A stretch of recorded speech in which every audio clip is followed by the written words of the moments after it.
Our boy Jay is a perfect student. He gets straight A's and is the student president.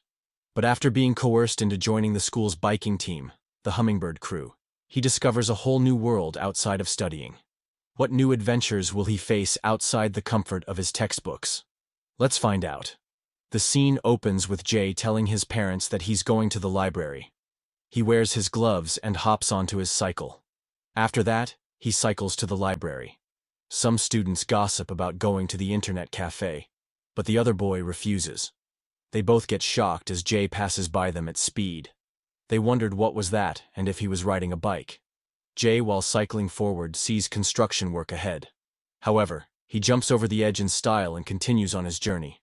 Some couples are having a good time while sitting on stairs, but Jay interrupts their moment by passing right beside them. He starts cycling with ease as he enjoys the wind and warm evening. The scene shifts to some kids talking about their new cycle.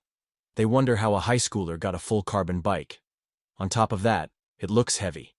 The bike owner, TJ Kim, says they can't compare this beauty to anything else. His friends beg to let them ride once, but he tells them to just ride their own bikes. Another person, Minu, asks if he bought a bike when he already had one. TJ notices someone doing a downhill. The students gossip about that kid going crazy. He's coming downhill on that bike. Does he plan to get himself killed? Jay puts on his hoodie and looks down the hill. He then starts pedaling towards it. He remembers his parents saying that he's expected to get good grades and be competent. His parents asked why his grades were dropping. His classmates gossiped about studying being his only friend. Jay shatters all of those words by riding down the hill at full speed. He swiftly turns as he reaches the end of the hill. His tires sizzles, and he rests for a while. The students can't believe that he skidded down the hill without braking once. How could he pull something like that at that speed? TJ says that he's just showing off on that old hunk of junk. However, Minu commends him on his skidding skills. Minu's friend, June, says that he looks like their school president. Minu smirks and asks if he's in their school.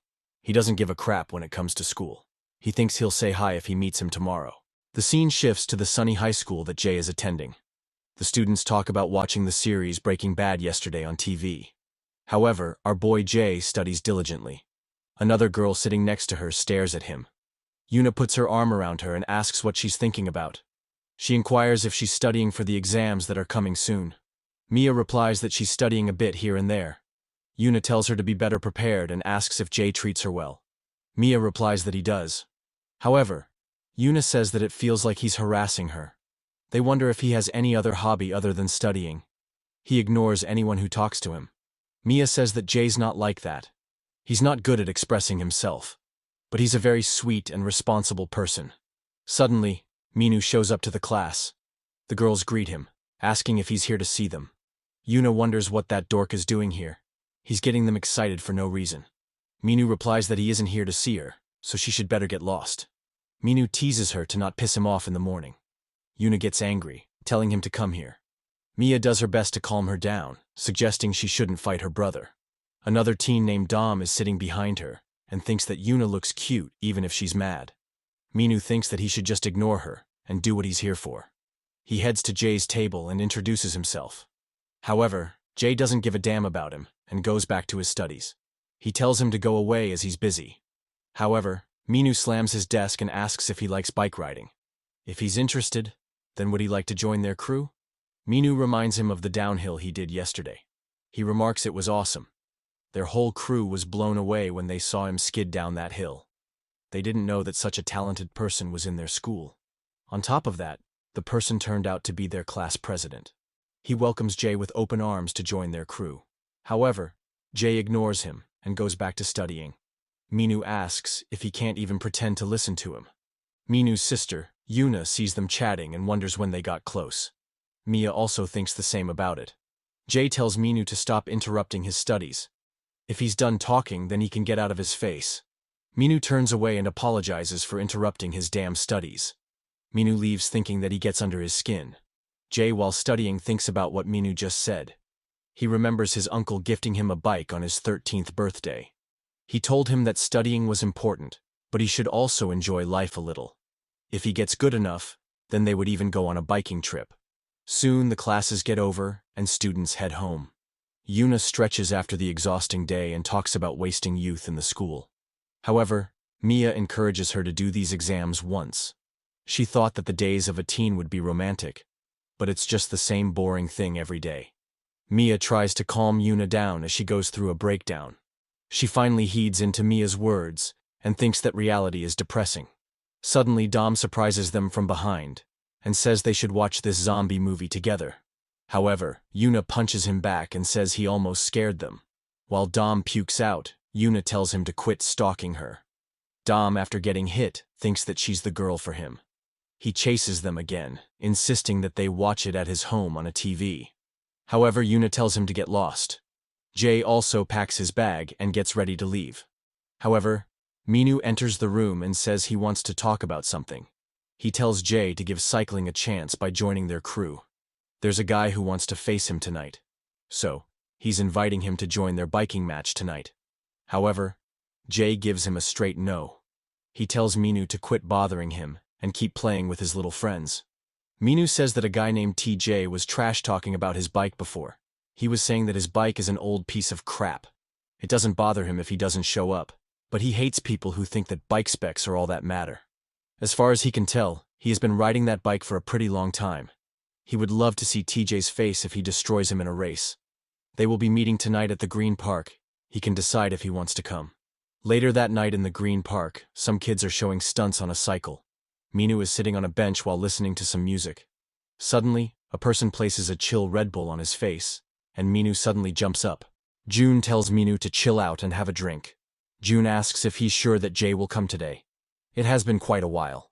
Minu replies that they can't do much except wait. June says that he's right. They will do a practice run if he doesn't show up. June asks why he's suddenly obsessed with Jay. However, Minu tells him to keep it down. People will get the wrong idea if he hears him. June then asks the reason for inviting him. Minu says that it's simple. He's riding that bike for a long time. He thought if Jay rode with them, it would be more fun for him. Soon, TJ shows up with his bike and asks where that kid is. He's quite late. Minu tells him to wait a bit more. TJ asks if that dork chickened out of it. However, Minu tells him not to be so cocky. If he's so anxious, then should they do a warm-up round? TJ asks if he can ride with his injured leg. He always wanted to rematch him though. Soon, Jay enters the park with his cycle, and the folks wonder if he's the same kid from yesterday. Minu stands up and says he wishes to race him and his carbon bike, but they will do it next time. TJ extends his hands and talks about how he wasn't going to show up today. However, Jay ignores him and moves past him. This act greatly annoys TJ. Jay reaches Minu, and Minu replies that he's glad he came here. Jay tells him to get him straight into the race as he's busy. Minu agrees and says that June will explain the rules. June greets him as his senior from the same school. Jay, on knowing him as senior, bows in respect. This greatly shocks Minu as he's always being a jerk to him. June says that he'll explain to him the race for today. The race will be one-on-one and the person who makes it back first wins the race. The track is simple, and he should know it as he's familiar with this place. In any case, they have put guys at each corner for safety and to make sure they stay on the route. The guy he'll be racing would be that nasty-looking mofo over there. Jay tells him not to bother him after this race. Minu agrees to his condition, and Juness hands him a helmet. Minu notices that he's taken the brakes off the cycle to lighten it. He believes that every little second matters in the race after all. Both Jay and TJ get on their cycle to race, and TJ mocks him to keep up with his carbon bike. Minu tells TJ to quit bragging and focus on the race. However, TJ tells him to shut up. He knows what he's doing. June puts on a camera on his head and says he would film them from behind. A member says that they will start racing as soon as this cog hits the ground. He extends his hand and tells them to get ready.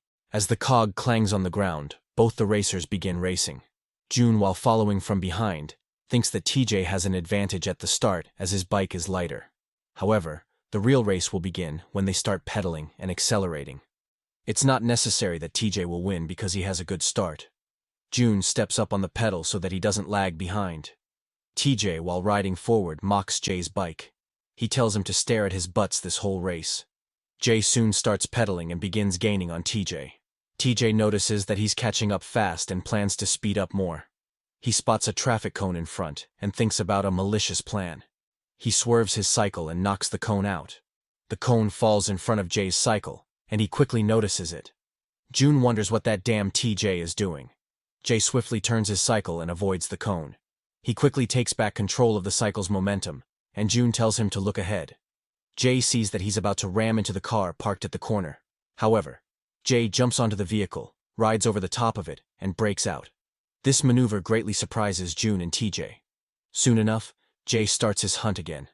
June breathes a sigh of relief as Jay avoided a possible accident. He tells TJ to quit messing around. TJ apologizes and says that his foot slipped. He thinks that this punk is crazier than he thought. June thinks that TJ might get someone killed with his cheap tricks. He also thinks that Jay's tricks are insane. He can't believe he pulled a 360 flip in such a short time. He wished that the other guys could have seen that live. Jay starts pedaling faster and catches up to TJ again. He tells him to get over this stupid race quickly. After that, Jay starts going faster.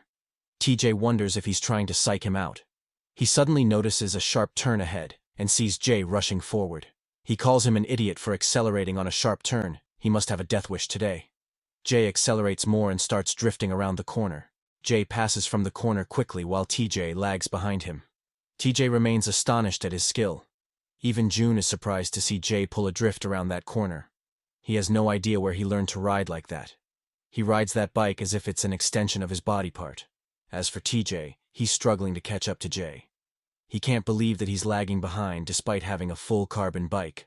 Jay, while riding forward, points at his butt. He tells TJ to keep staring at his butts for the rest of the race. This greatly annoys TJ, and he steps up his pedaling. Jay waves at him and says that they will finish this in 4 minutes as he has to study. TJ tells him to not get cocky just because he's ahead. He hates these freaking sunny high pricks. TJ steps up his pedaling to chase after Jay. June hopes that everything is okay.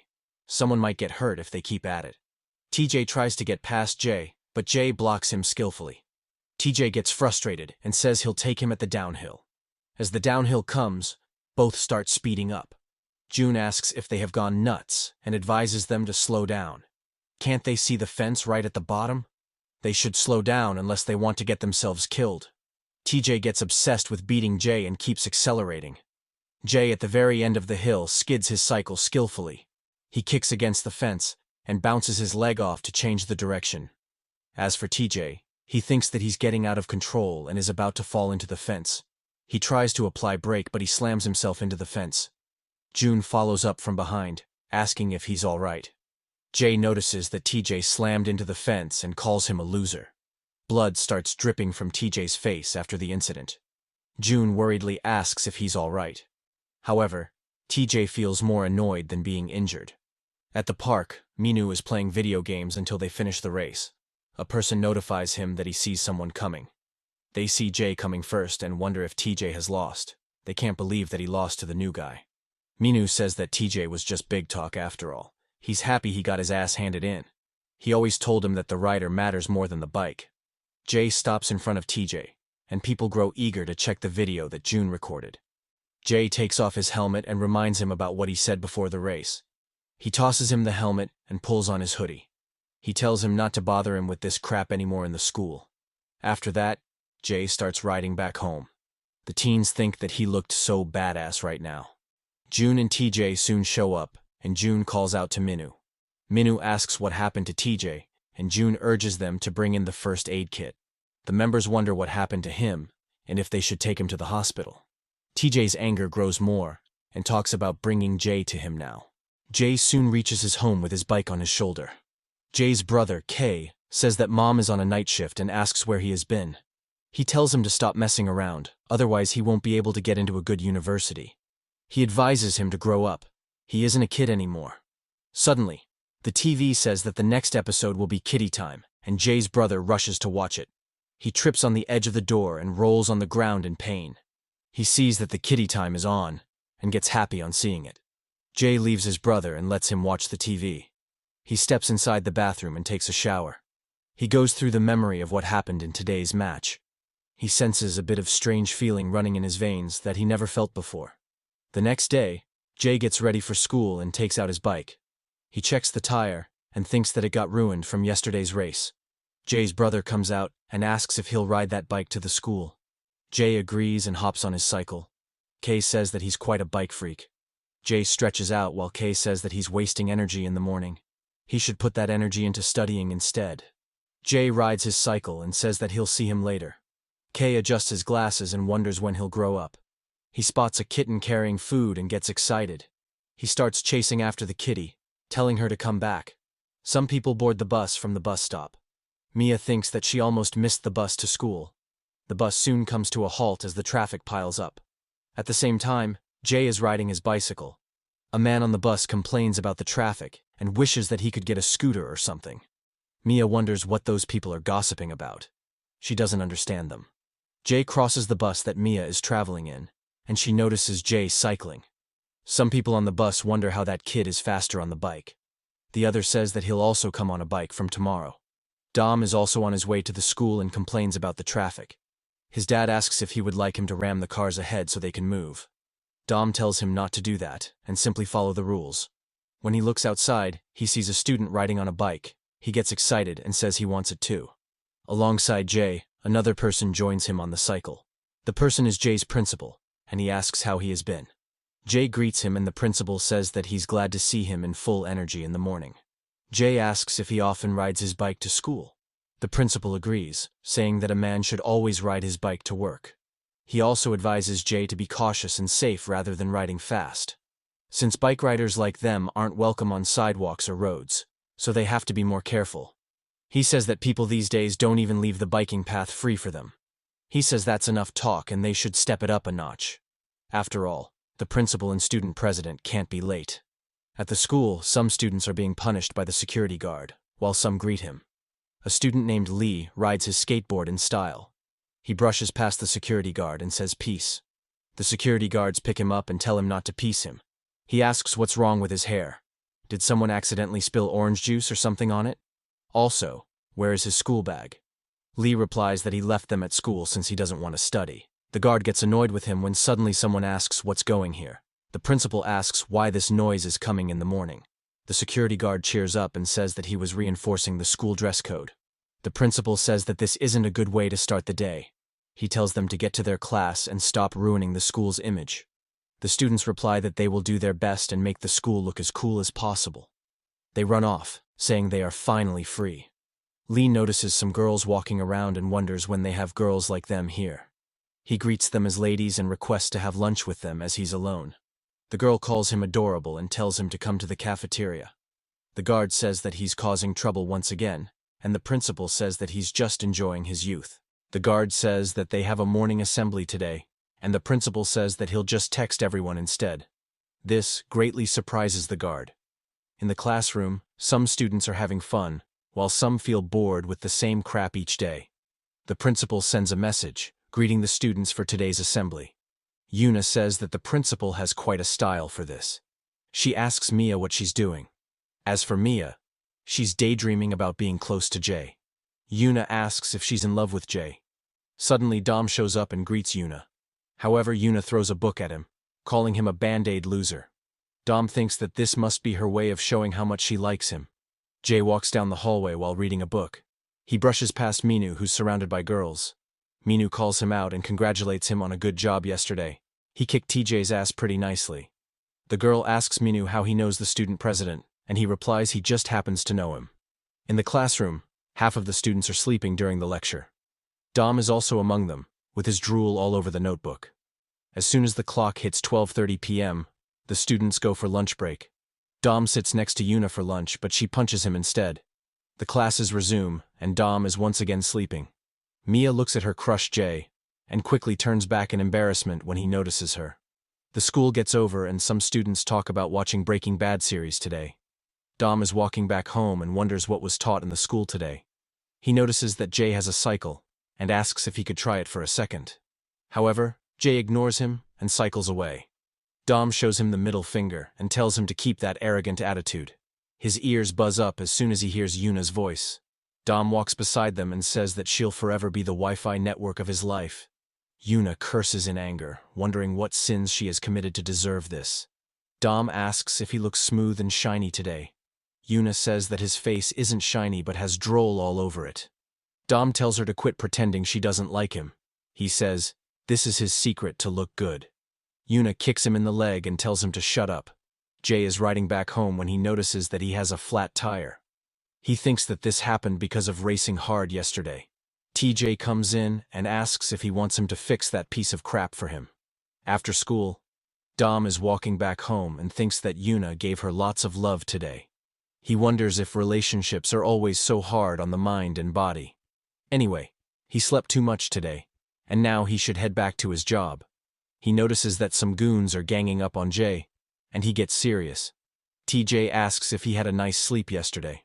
He was pissed that he lost the race and couldn't sleep because of his forehead. However, Jay asks who they are even. This annoys TJ and he asks if he thinks of himself as a hotshot. He kicks Jay's cycle and it falls on the ground. TJ says that he humiliated him in front of his crew with that shit and now he's ignoring him. Jay lands a punch at him in anger. However, Jay's punch is weak and it only scratches TJ. TJ gets angry and asks how he dared to punch him. His friends say that the student president must have gone nuts. They start beating Jay, asking if this feels good now. They crush his glasses and beat Jay very badly. TJ asks how he'll go to school tomorrow now as his face is messed up. He should remember his face now. Jay replies that he doesn't know who he is and what he wants. So, he should just screw off from here. TJ asks if that's the case, then he'll have to beat him till his senses come back. He grabs his shirt and says he'll start with his filthy mouth. Dom steps up and tells them to cut it out. TJ gets up and asks who this dork is. Dom asks if they think they are tough when taking someone 3-1. He was starting to get bored and asks if he could join as well. TJ says that he's inviting him to get beaten and shouldn't blame him later. TJ's friend tells him to stop. They suggest they let this go. His other friend whispers that this guy is dangerous. TJ gets freaked out after hearing about his sins. TJ leaves the place and says he can't stand these losers. He should thank his friend for saving his ass today. He tells his boys to leave while Dom asks where they are going. Dom thinks that those idiots must have sensed the power he holds and ran off. He extends his hand to Jay and asks if he's okay. However, Jay says that he's fine, and he should just forget about him. Dom gets annoyed and wonders why everyone is acting like that in front of him. At the same time, Minu is walking back home with some girls. TJ walks past him and makes fun of him for being a spoiled son. He calls them as sunny high losers, and the girl wonders what their problem is. Minu notices Jay in front and tells the girl to head without him. He just remembered something important, so he has to go. The girl becomes slightly annoyed and asks what came all of a sudden. Dom says that his bike is trashed and he's a mess. Is he sure that he can walk back home? Minu shows up and asks Jay what happened to his face. Did he get into a fight? Dom says that those mountain-high kids were beating him up, so he came and stopped them. Minu wonders if it was the guy TJ. He believes he must be after revenge for losing the race yesterday. Jay asks if he enjoyed the show. Now they should get going and leave him alone. Minu apologizes and says that he didn't mean to get involved in this. Jay tells him to forget it. He should never mention his crew again to him. Minu suggests that they at least get him to a pharmacy and treat his cuts. However, Jay tells them to get lost. Minu asks what's wrong with him. He could at least walk him home. Once again, Jay tells them to stay out of his life. Dom thinks that he's being too stubborn here. He steps up and smacks Jay on the back. Dom says that he didn't hit him that hard, and Minu asks if he has gone crazy. Who the hell hits a guy who has already been hurt? He thought they were blabbering a lot, so he just shut their mouth. He picks up Jay and says he'll walk him home. He tells Minu to carry his bike. Minu asks where they are heading then, and Dom replies that he doesn't know. Minu asks if he knows where Jay lives, but he doesn't know that. Minu asks if he was out of his damn mind back then. Why did he knock out Jay then? Both Minu and Dom take him to the pharmacy first. Minu purchases the medicine and wonders what they should do with Jay next. On the other hand, Jay's brother is walking back home. He thinks about heading home and then going for a tutoring lesson. He notices a person collapsed on the ground and wonders if they are bullies from the Sunny High. He notices the victim and thinks that his face looks familiar. He soon realizes that it's his brother, and he shouts out his name. Dom and Minu notice someone calling Jay's name. Dom asks if he is talking about this knocked-out boy, and Minu believes it as well. Kay wonders what he should do now. Those punks are staring at him. He believes he would be screwed if they catch him as well. He doesn't want to get his ass kicked like that. Dom calls out to him and asks if they are related to each other. Kay starts walking and says that he doesn't have any idea. Dom wonders if he was calling someone else. Minu asks if doesn't he remind them of someone. He has the same annoying look and way of talking. They find his face similar to Jay's and wonder if he's his brother. Kay, while whistling, starts speeding up. They both get annoyed and ask why he's trying to act calm while running like that. They start chasing him, telling him to stop. They finally catch up to Kay and ask why he was ditching his brother. Kay replies that he needs to look out for himself. Dom thinks that he's selfish like his big bro, and Minu wonders if this thing runs in their family. Kay says that Jay is now picking up fights and making a couple of loser friends. How pathetic. Soon enough, they reach the home. Dom applies bandages and antiseptic on Jay's face. He says that he has done everything, and the rest depends on the patient. Minu pats him on doing a great job, and Kay wonders who these idiots are. Minu asks why he's wearing a band-aid under his nose.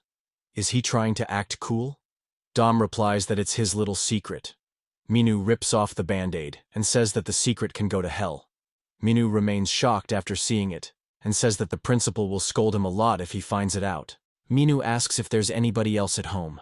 Kay replies that his parents aren't at home very often, and Minu thinks that this place is similar to his. He sees that Jay's room has books everywhere, and thinks that he has such a boring life. Minu asks why he's still glaring at them. Kay says that he wants to see if they lied about being his brother's friend and plan to steal something. He can't believe that Jay has friends. Minu thinks that Jay's brother is just like him. It makes him want to punch him in the face. Dom looks at a photo frame and wonders if this is Jay's bike in this. Minu peeks in and asks, whose photo is this? They see the picture and wonder if this is Jay's brother in the photo. However, Kay corrects them and says it's Jay in the picture. Minu now has more questions about Jay, since when he was riding and why he showed up yesterday. Dom asks what he's mumbling about. He notices Minu carefully and starts seeing Yuna in him. He wonders if he's tripping or something. He believes he must have been lonely lately. Yuna and Minu are siblings, but Dom doesn't know about it.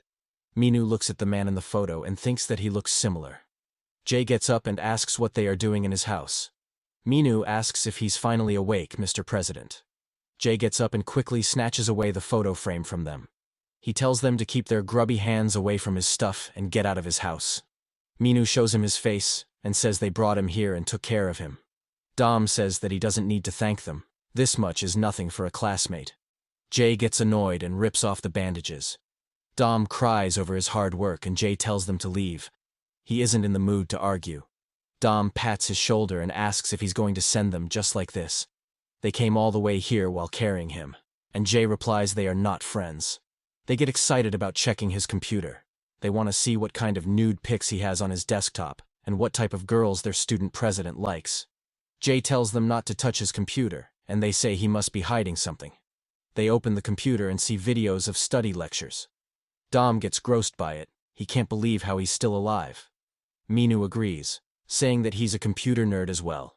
Dom says that he'll show them a dark path to a whole new world. They should be happy that they met him. Minu calls him a master and requests him to show them some good stuff. However, Jay tells them to get off the computer. Kay thinks that he already wasted a lot of time because of those idiots, and now he's a bit late. Dom finally downloads a video named Blue Sky. He tells them to get ready to see the good stuff. Kay grabs the knob and wonders why they all went so quiet. All three of them watch a sexy video and get turned on. Kay's nose bleeds as he tastes a new world of sweet pleasure. Thus, in the silence of Jay's room, they all became adults. They get excited after watching the video. Dom says that he should get back to work, and Kay says he should go to classes. Jay sits in front of his computer and thinks that those idiots downloaded crap on his computer. He proceeds to delete the video but hesitates a bit. He looks around and opens the video for the final time. His brother comes in to say something, but hears some sexy sounds from the video. Later, Dom and Minu are walking back. Minu says that the video was sweet, and Dom asks if he would like to see the site. They clap hands for their shared bromance and say that they should hang out more often. Dom says that he's heading to work, and they will see him at the school. They part ways, and Minu wonders if he works part-time after school. Minu takes out his phone and thinks he should end things properly today. He tells his boys to gather at the park.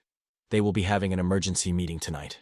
They should make sure that TJ and Mountain High come especially. The people soon gather at the designated spot and wonder what came up so urgent. TJ comes in and tells the losers to complain in front of Minu instead of whining here. They ask TJ if something happened between them, and he replies he doesn't know. June says that there must be a reason as to why he called an emergency meeting. TJ mocks him, telling him to suck up to his little Sunny High pal. Soon enough, Minu arrives at the park, and the people notice that he's pissed off. TJ calls him a rich little prince for coming late. Minu takes off the ring he's wearing and the people wonder what he's trying to do. Minu goes straight for a punch on TJ's face. TJ, after being punched, gets up and spits out blood. His friends help him up, and they ask if he has gone nuts. June also asks the reason for his action. He needs to explain what happened. Minu tells him to stop giving their crew a bad name. Also, it would be better if he left this crew. The people wonder what he's talking about. Is he making TJ and the Mountain High guys quit? TJ asks what he's talking about. Minu tells him not to play dumb. He beat up the guy whom he raced yesterday and lost. TJ asks if he's referring to that student president. He says that he was the one who hit him first, just like he did now. Also, instead of him, he should be leaving this crew. June sighs and thinks that this is messed up. TJ says that the guys in the crew seem to be more unhappy with him. He tells them not to just stand idle and complain in front. A person steps up and nervously says that he didn't like he called them without any notice. Another person says that the school president isn't a crew member, so maybe he started the fight. They can't force some guys to leave without asking others first. They question if Minu assembled them here just to kick TJ out officially. TJ says that the tides are in his favor. What will he do now? He hasn't been riding lately because of his busted leg.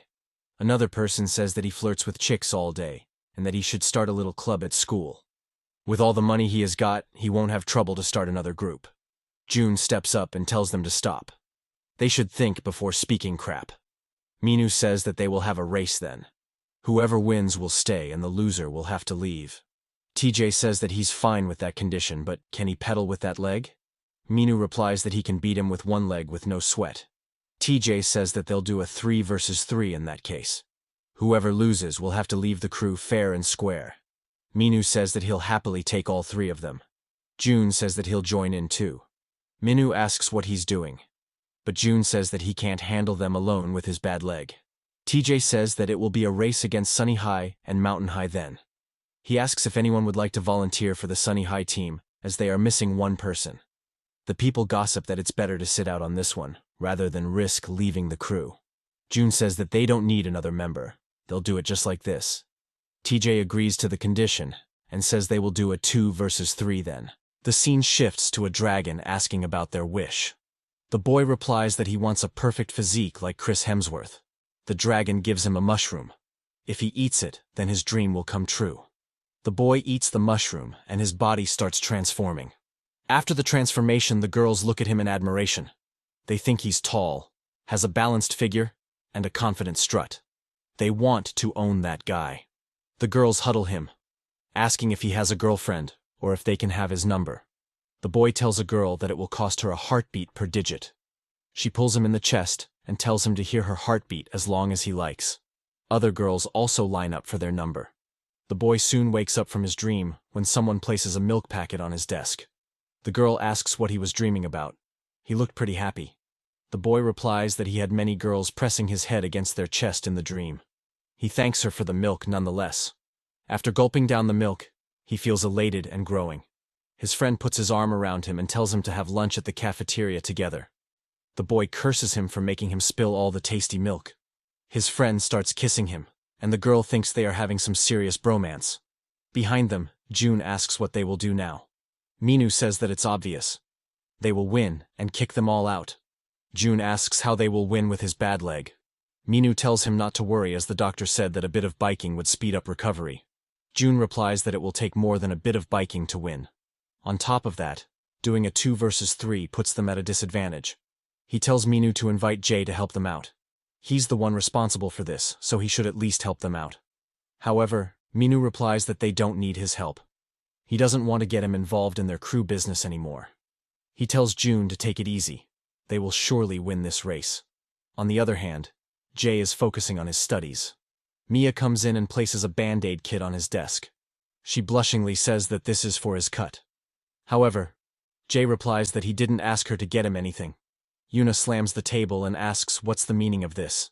Can't he say things politely when a girl is showing interest in him?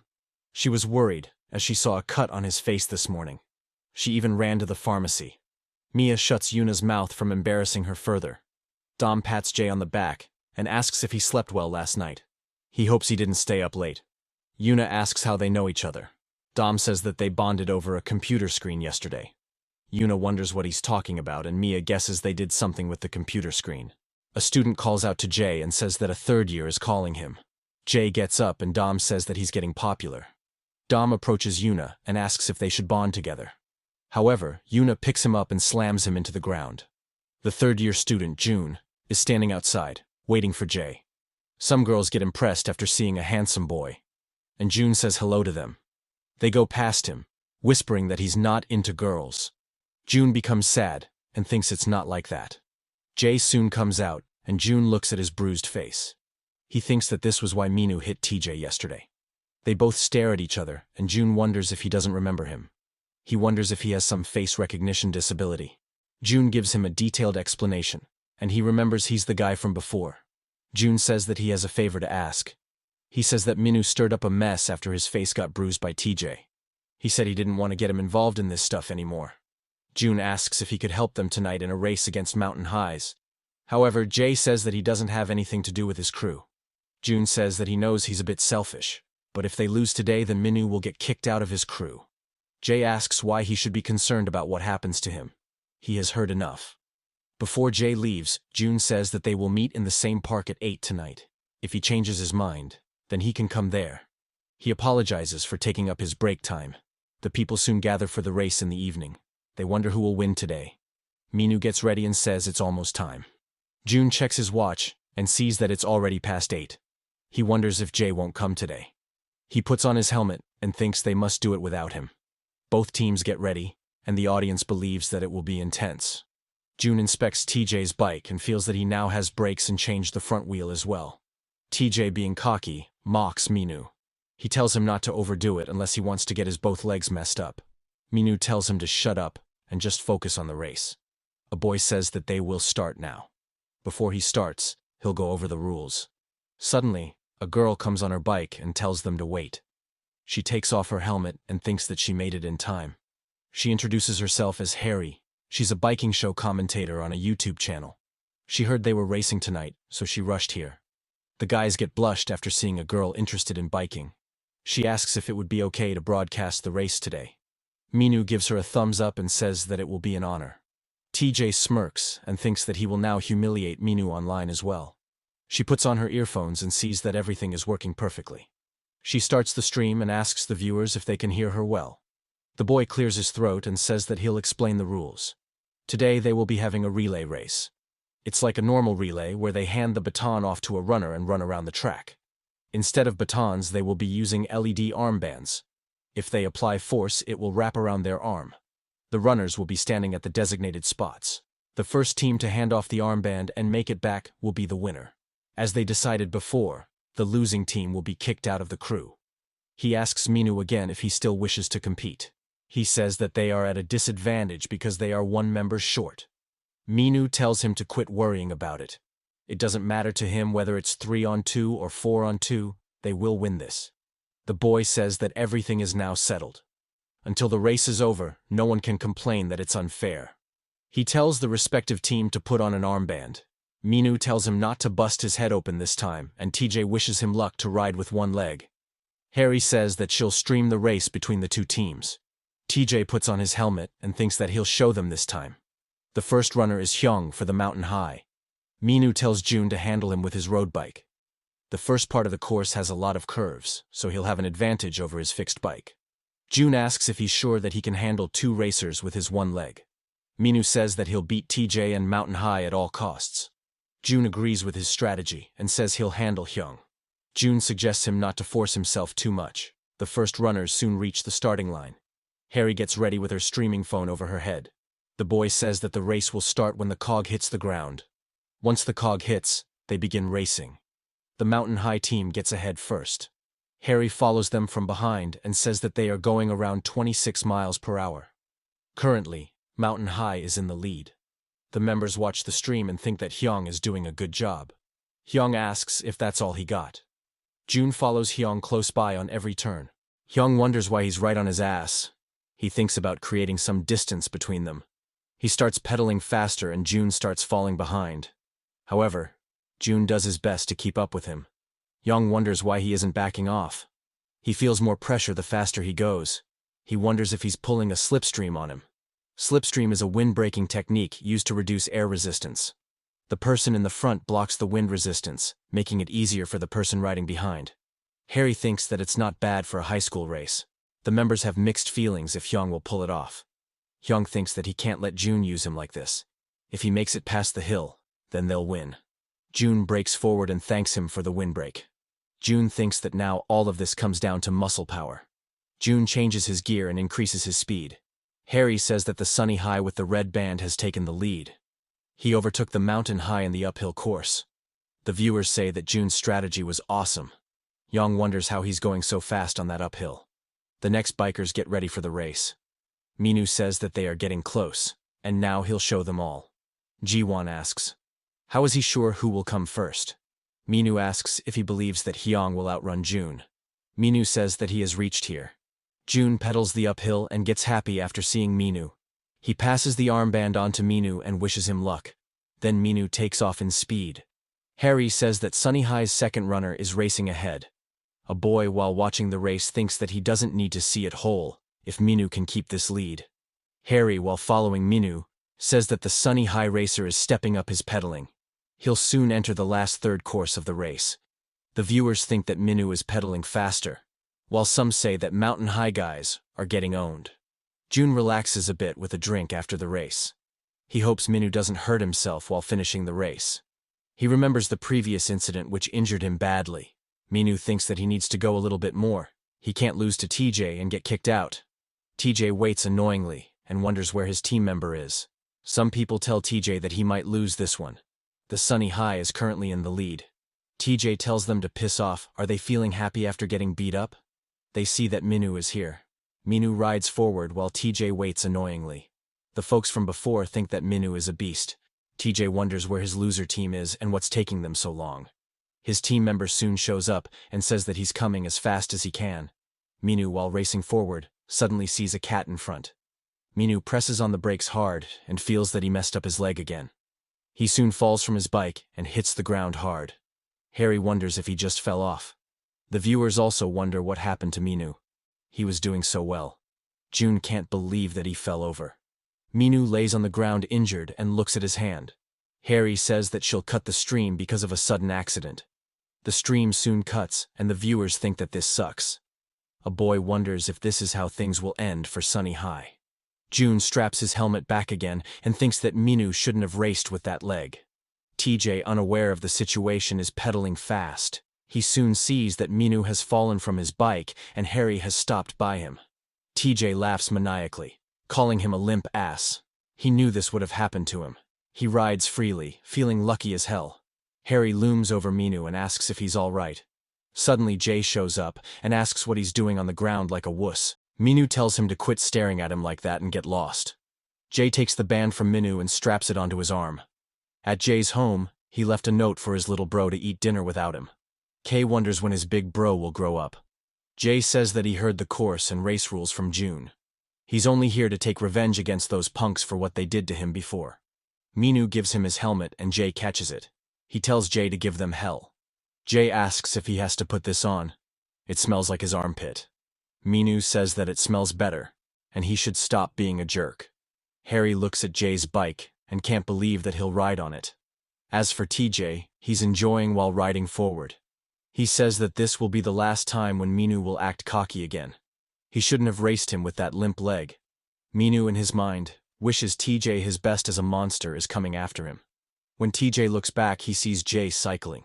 He freaks out and wonders where he came from. He starts pedaling faster and thinks that those Sunny High morons didn't mention he would race. He feels that Jay is charging forward like a bull. He has come too far and can't lose here. He thinks that there's a downhill after this.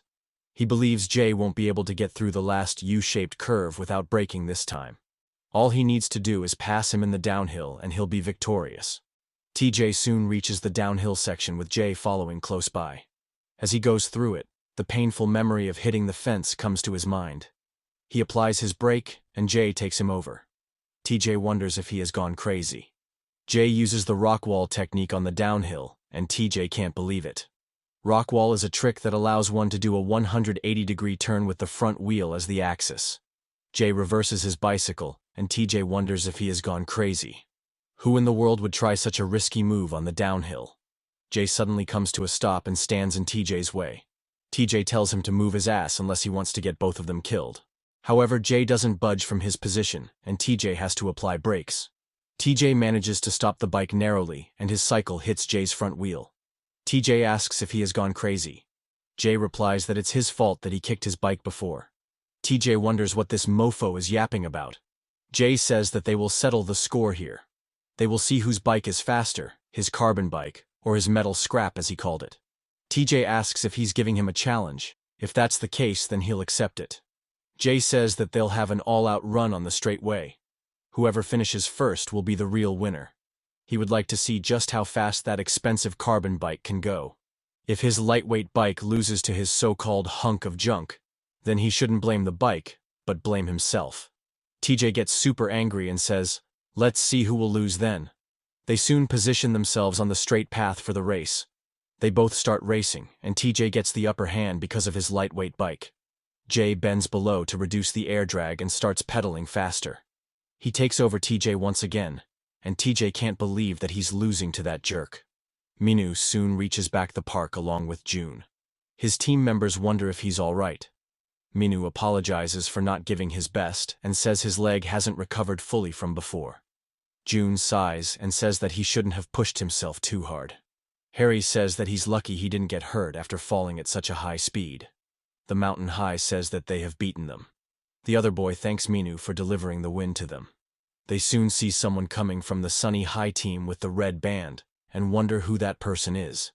Jay is cycling forward, and TJ feels annoyed to his very bones. He can't understand why his bike is losing to that crap. The people find that the person is Jay, the student president, and he won against TJ. The Mountain High folks complain that they cheated. They ask from where he came. Jay opens his jacket and lets off the steam. TJ curses him after losing. Jay says that he's the hunk of junk, not his bike. He should practice some basic pedaling before taking him on. TJ gets annoyed and asks what he's talking about. The referee blocks TJ from going any further. The people have more questions as this Jay guy isn't from their crew, and if this is Sunny High's win. The referee asks why was another team member added in between the race. Having someone who's not involved in their crew isn't fair. He asks Minu if that's what he said before the race. He said that it would be 3-on-2, and that the result would be final. The moment he fell from his bike, the race was over for Sunny High. Minu replies that he doesn't need to analyze those things for him. He grabs the badge and says he'll stop complicating things any further. He rips off the badge and says he'll leave the crew. Minu says that they shouldn't have any complaints now. Since he's leaving, they should take care of his crew. The Mountain High morons smirk on seeing him leave. June puts his arm around Minu and says that he did well. Minu apologizes that he too got kicked because of him. June says that it's okay. He joined the crew because of him. If he isn't in the crew, then what point does it make to be there? Jay calls out to Minu and tosses him his helmet. Minu thanks him for riding together today, and Jay silently puts on his hoodie. He starts leaving, and Minu thinks that he's still the same prick. June and Minu also leave the place. June asks if he's all right, and Minu replies that his leg hurts a lot. He teases June to prepare for his entrance exam now, and June gets annoyed. The Mountain High morons say that they should celebrate the victory with some burgers and drinks. They ask TJ if he's coming, but he doesn't respond. Deep down, TJ feels that he didn't win the race. Somebody calls out to TJ as Mamushi Boy. TJ asks who is stirring troubles now. However, he becomes like a scared cat when he sees Vinny. Vinny asks what will he do? Is he going to hit him? TJ nervously asks what he's doing here, and Vinny asks if there's something wrong with him being here. TJ says that wasn't what he meant. Vinny says that he saw the live broadcast and sees that Minu is riding once again. The boy replies that Minu is nothing now. They lost in the race today and got kicked out. Vinny asks if that cat is gone, so little mice like them have come out to play. However, the trio replies that's not the case. Vinny says that their crew is a piece of crap. Vinny leaves and thinks that Minu is still actively riding. He thinks about busting his other leg too for good. Vinny says that he's leaving the crew and they can play on their own.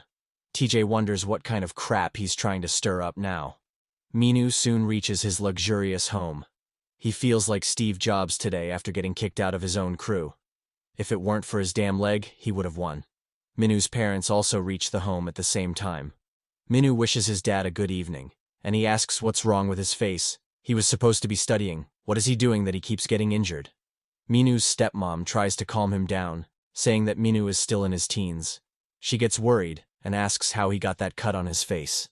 She approaches towards him and asks if he fell off his bike while riding. They need to treat it. However, Minu tells her to get her filthy hand away from him. Minu's father slaps him and asks if he has gone crazy. How could he talk to his mother like that? He's the oldest son and is supposed to set an example for his siblings. Minu says that all of that could go into crap. Does he think that this woman really likes him? She's just after the money because mom isn't here.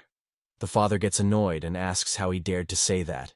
He's the one who uses his money and buys crap like stupid bikes.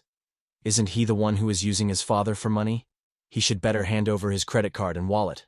Minu drops the wallet and credit card as he said. He says that he doesn't need his money. He tells him to go and live a happy life with that gold digger. Minu's father curses him and the driver tries to calm him down. His father tells him not to think about entering his house.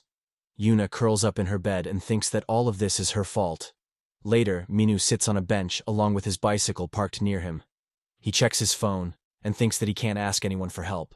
He doesn't have a penny to his name and got kicked out of his crew and house. He considers himself damn unlucky.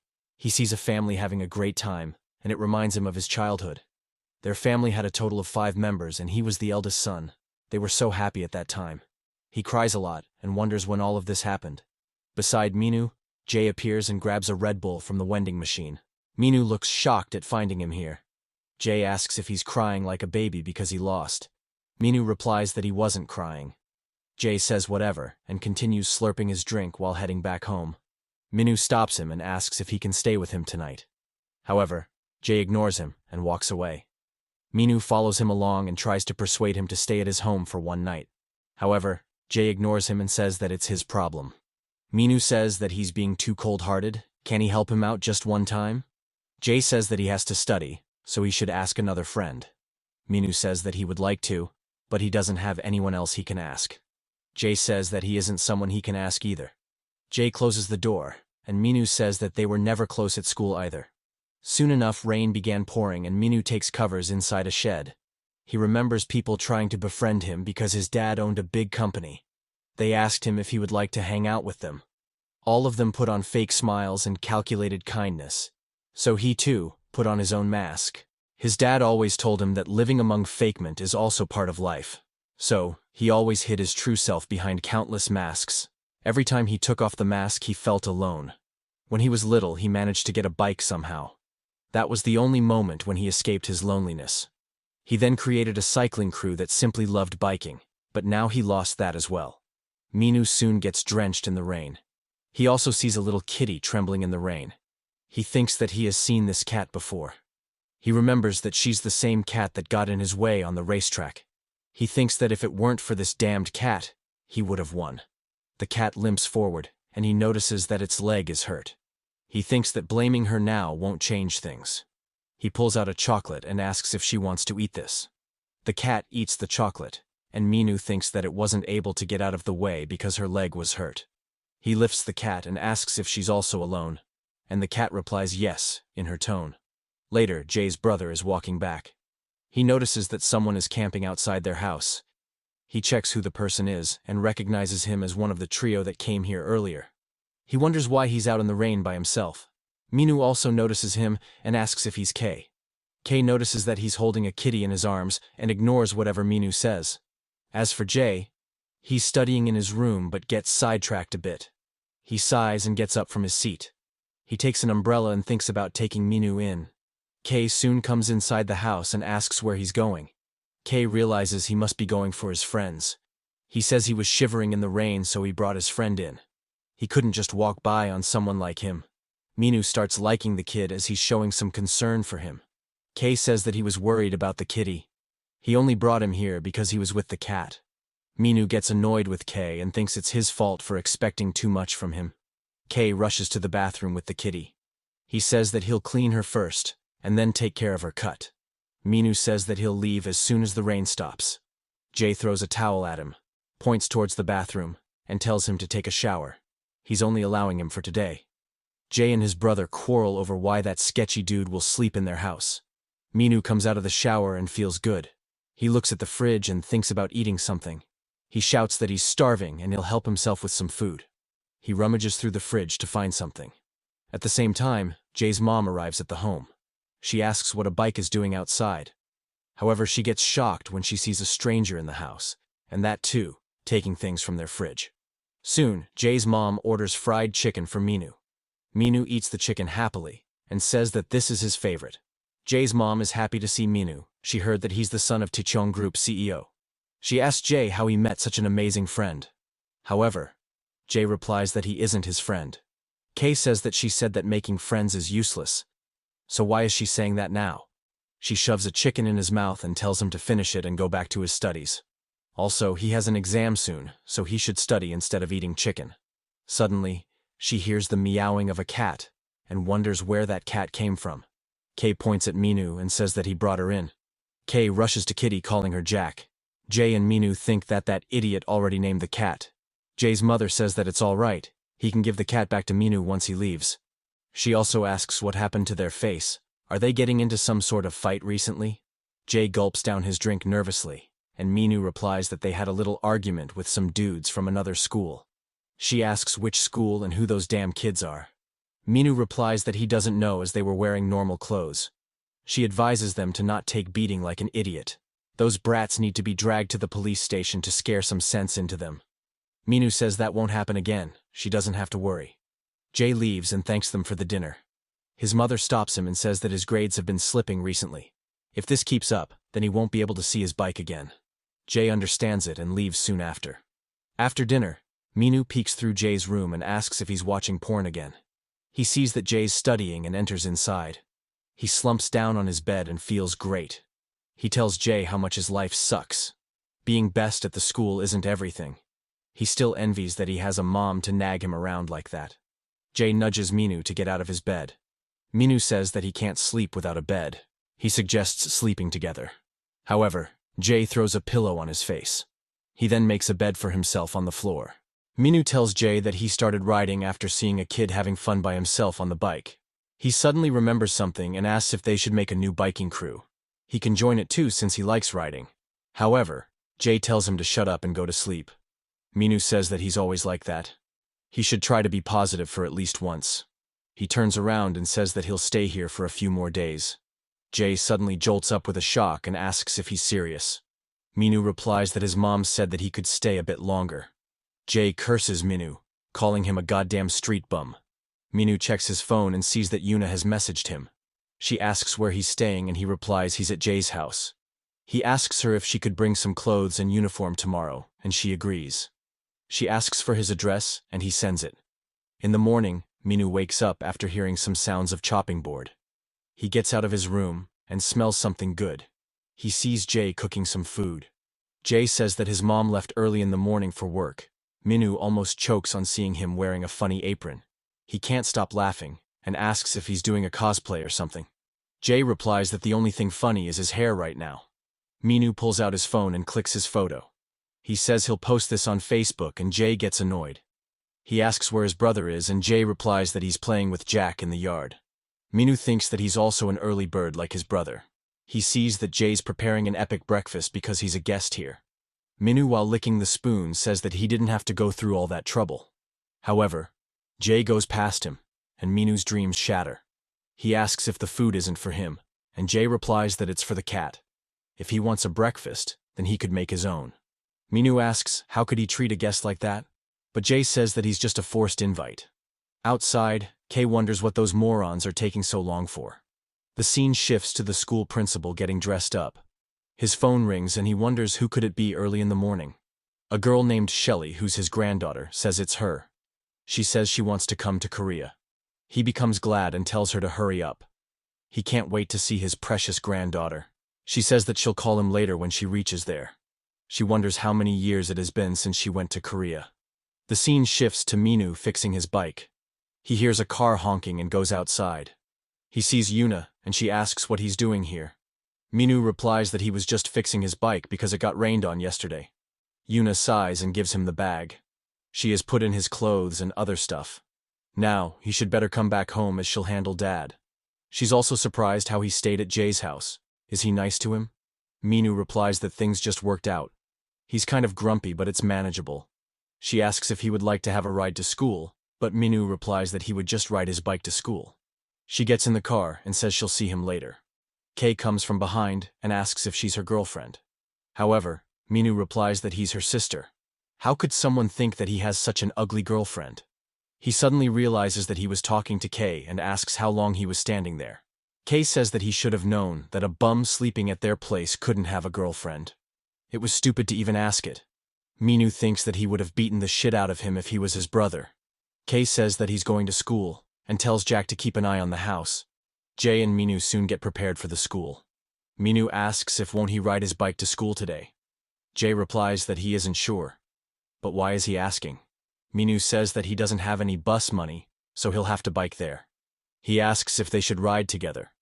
Minu, while riding on the bike path, wonders what's wrong with the road. He sees cracks, trees, and vehicles on the pathway. He says that they should take the path through the park. They ride through the park and feel more relaxed. He thinks that it's a perfect day to skip school and go on a biking trip. Minu asks where his helmet is, and Jay replies that he doesn't have one. Minu says that he has been good to him, so would he like to buy one for him? But then he remembers that he doesn't have any money. Jay tells him to quit his yapping and just leave. Minu asks if they should race to the school then. However, Jay says that he could race by himself. At the school, Yuna tells Mia about what happened at Jay's house yesterday. Mia asks if it's true. She didn't know that Jay and Minu were close enough to live together. Yuna says that they must have gotten to like each other at some point.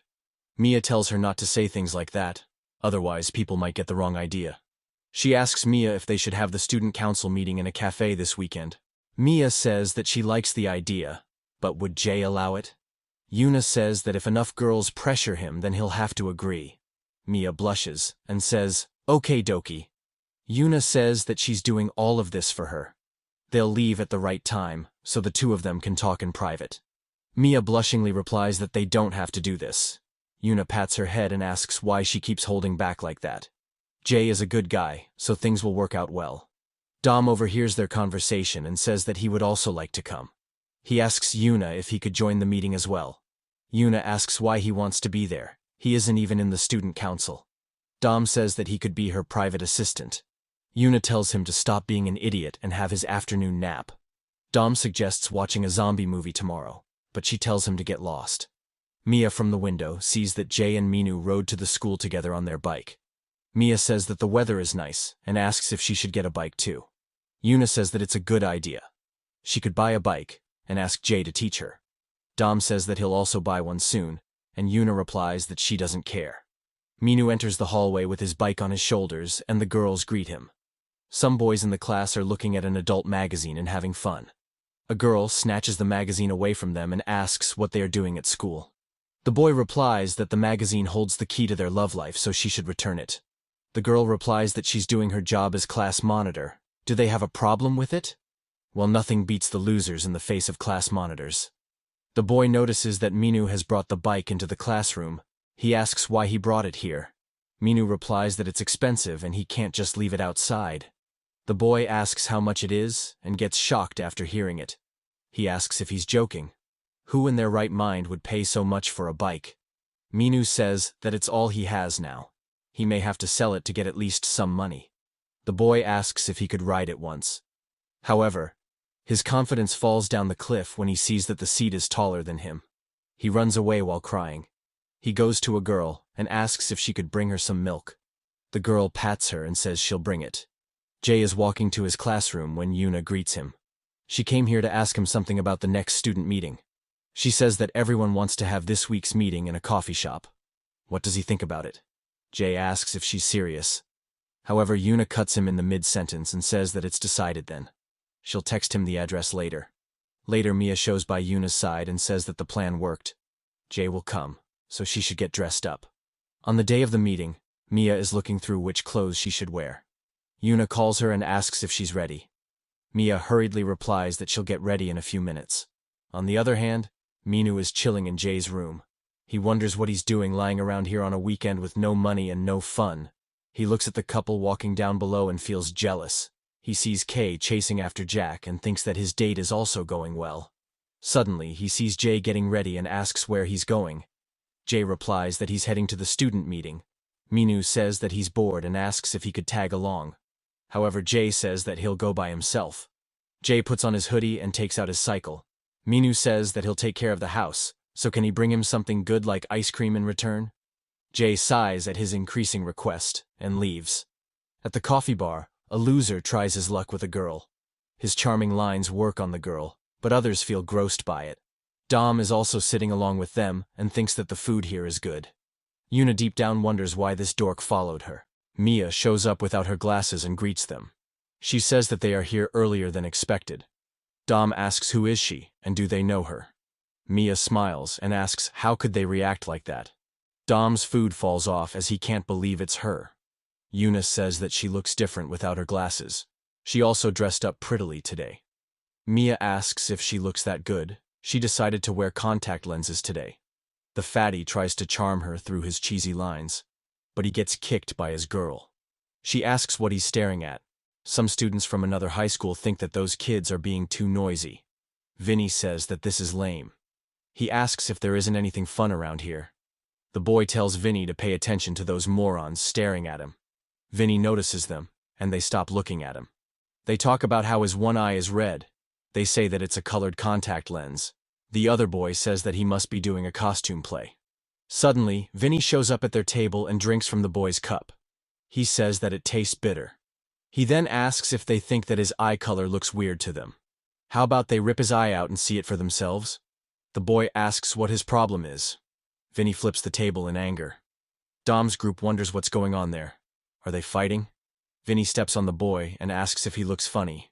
He can't stand people like him who talk behind people's backs. He pours his coffee on him and tells him to finish his drink. The boy defends himself with his arm from the sizzling coffee. His friends ask if he has gone crazy, and how could he do something like that?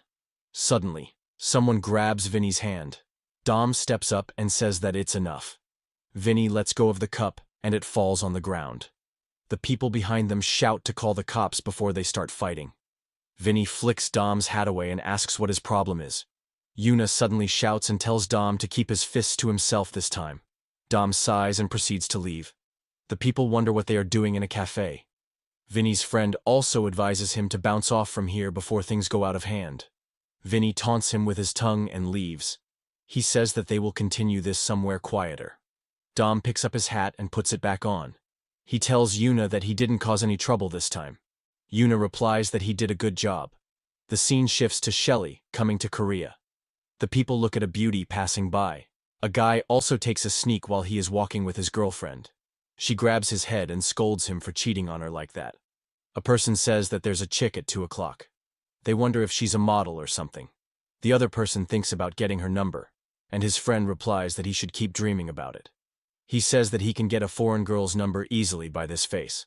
His friend says that he'll pay for today's meal if he can get her number. He thinks he always acts cocky and needs to be turned down once. Shelly wonders why all these creeps are staring at her. This is why she can't stand man. The man greets her in French while riding his bicycle. However, Shelly tells him to just speak English. She wonders where this weirdo came from. He says that he was drinking coffee when he saw an angel walk by, so he followed her. He asks if he could get her phone number if she doesn't mind. At the same time, a person wearing an Iron Man helmet is riding a scooter. The man behind him says that they have spotted the target. The target is the blonde chick over there. They believe she must have some serious cash. They lock her as the target and rush towards her. Shelly feeds her number and asks if they are done here. She throws his phone back to him and proceeds to leave. The man thanks her for the number and says he'll message her when he gets the chance. He thinks that his 99% success rate still stands. Nobody can resist his charms. When he sees the number, he thinks that it's messed up and she has fooled him. Suddenly, the thieves snatch her purse by rushing from behind. The man teases her with the bag as they make a run. Shelly flips her middle finger and tells them to stop right now. At the same time, Jay is rushing on his cycle. He rushes past her and she wonders who he is. A construction worker is chilling around a ledge in his break. Jay picks up his helmet and says he'll borrow this for a second. He puts on the helmet and cycles forward. At the coffee shop, the employees are cleaning the mess and lament about the kids being cocky these days. The girl feels bad that those people are cleaning others' mess. The boy says that he would have taken them on like he used to do in his elementary school. The other girls ignore them and tell Dom how he was quite brave back then. Dom replies that he wasn't planning on fighting anyway and just wanted to scare them away. Yuna says that he wasn't brave, but wasn't thinking anything. Mia says that she always wanted to ask him something. Dom asks what she wants to know. Does she has feelings for him? Mia asks why he always has that band-aid on his face. Does he have a scar or something? Dom becomes scared and wonders if they want to know this. Yuna says that they would have asked about it eventually. She says he looks stupid in it. Mia says that she's curious to know as well. They can keep it their little secret. They keep insisting Dom to reveal it, and he finally agrees. He begins to rip off his bandage and says that he'll show it once. He removes the bandage and thinks this is the end of his secret. They see that Dom has a mustache. The girl asks how he has a mustache when he's still in high school. Dom reveals his secret lotion for growing this mustache. A boy asks if he could let him use it once, just a little bit. Dom says that he won't give him. He got it hardly on the black market.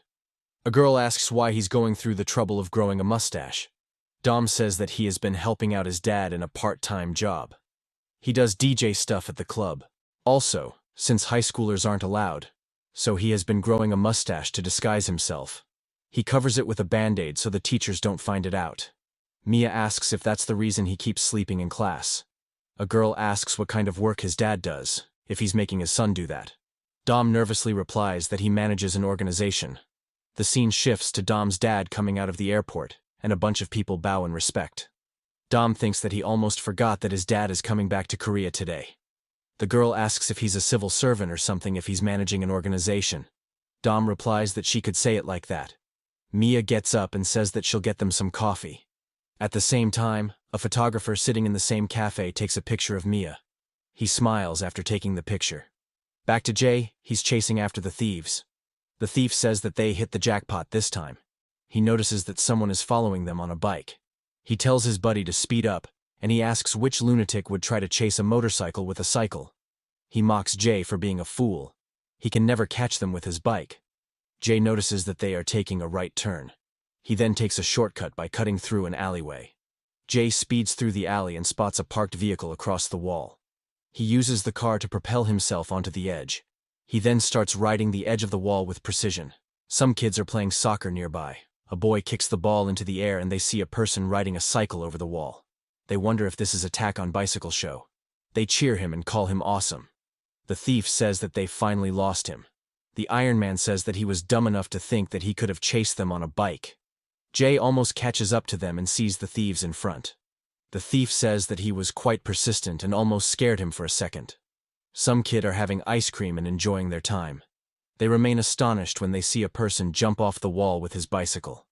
Jay crashes his bicycle onto their motorbike, and all three of them fall on boxes. The boy thinks that it looked a bike fell from the sky, and the other boy wonders if they are dead. However, Jay comes out of the boxes alive. The thieves say that they hurt their bike. Jay steps up and his shadows loom over them. They start running away, calling Jay a nutcase. Once they have left, Jay picks up the purse. Soon enough, Shelly arrives in a taxi. She worriedly asks if he's okay. Jay covers his injuries with the helmet and gives her back the purse. Shelly says that they should get him to the hospital. However, Jay picks up his cycle and replies that he's fine. She asks, how could he be fine with all that blood running down his face? Suddenly Jay's phone rings and he picks it up. Shelly stops herself from troubling him further. Jay explains that he got into an accident, and Yuna asks if he got hurt. She hangs up the phone and sighs. Yuna explains that Jay got into an accident while he was riding his bike.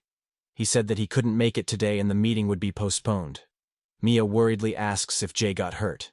Yuna says that he may not be too much hurt judging by his voice, other than that he didn't tell her much.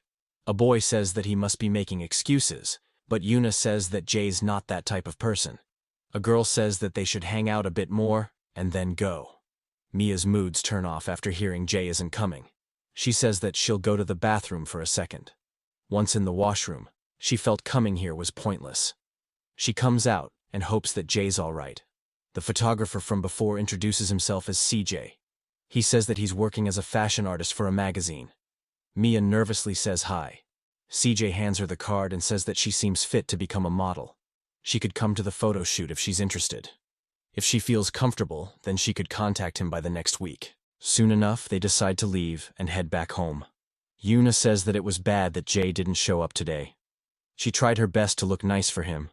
She tells Yuna to cheer up a bit, and Dom also feels lucky today. He drank coffee with Yuna in the morning. She asks what that guy was talking to her before. Yuna takes out the card and says that he was from a fashion magazine. He asked her to be a model. Yuna takes the card and becomes shocked. She says that it's a famous magazine. At Jay's home, Minu is watching TV. He thinks that staying at home is boring. The scene shifts to Jay going to a bike shop. He enters the shop and asks for the mechanic. The mechanic is a girl, and she welcomes him. Jay says that he came to get his bike repaired. The girl recognizes him from the last race. She asks if doesn't he remember her and explains that she filmed their last race. She provides him with some first aid and says that it's done. Jay says that he didn't come here for the first aid but to get his bike fixed. Harry says that he messed up his bike real bad this time. The fork and front wheel are totally busted. She asks if he really crashed his bike while trying to catch some thieves to give a girl's purse back. He's quite something. Jay looks at the picture of his uncle on the wall. He remembers watching him on the television when he was a kid. He was a racing champion in cycling. He also asked him what dream he wanted to accomplish in his life. Little Jay replies that he wants to be a doctor. His uncle says that it's a dream that his parents gave him. He wants to know what he truly desires. Jay says that there's nothing. He's a student, and all he can do is study like his parents tell him. His uncle says that studying is important too, but if he finds something he's good at, then he should do it. Jay wonders what he meant. He asks his uncles what his dream is. He replies that he wants to stand on top of everyone in the world. He won the race and proved that nothing is impossible. The commentator announces that this is the first time that a Korean cyclist won the race in the finals. Jay quickly switches off the TV once his mom tells him to do homework. After the race, his heart beats a lot, and he thinks that his uncle did it. In the present, Harry asks if he knows this man. She says that he's a national cyclist and won first place in many races. He also won once on the international stage. Every cyclist dreams of becoming like him. She again asks if he knows him, and Jay replies that he is his uncle. Harry says that she knew it. This bike was used by him before he became a competitive cyclist. The cyclist usually gives their bike a name, and his uncle's name is written on it. Jay asks how she knows his uncle. Harry replies that she's a huge fan of him. She inspects the bike and wonders how she should fix this. After inspecting the damage, she says that it will take 2 days. Jay proceeds to leave and says he'll come back when it's done. Before he leaves, she shows him a poster and asks if he's interested in participating in this event. The League of Street is hosting a biking competition this month, and it's gonna be big. The first place winner gets $100,000 in prize money and a ticket to participate in the international competition. She asks if he's interested. However, Jay denies it. She says that he could still join it if he changes his mind. He can participate with his friends. However, Jay says that he has an exam next month and doesn't have time for this. Harry says that's all right and she'll see him later. Jay, while heading back home, reaches for his wallet in the pocket. He checks his other pockets and bag but can't find it. He then realizes that he must have dropped it. The scene shifts to Shelley looking at Jay's wallet and his school ID. Her grandfather comes in fuming and calls her his princess. He says that he missed her a lot. Shelley says that she wants to ask him a favor. She says that she wants to transfer to his school for a bit. The scene shifts to Minu asking Jay what happened to his face. He asks if he got into an accident and Jay agrees. He asks how he manages to hurt himself daily and inquires about his bike's whereabouts. Jay replies that he left it at a repair shop. Minu asks if his bike got busted then, and Jay agrees. He feels sorry for him that he won't be able to ride his bike anymore.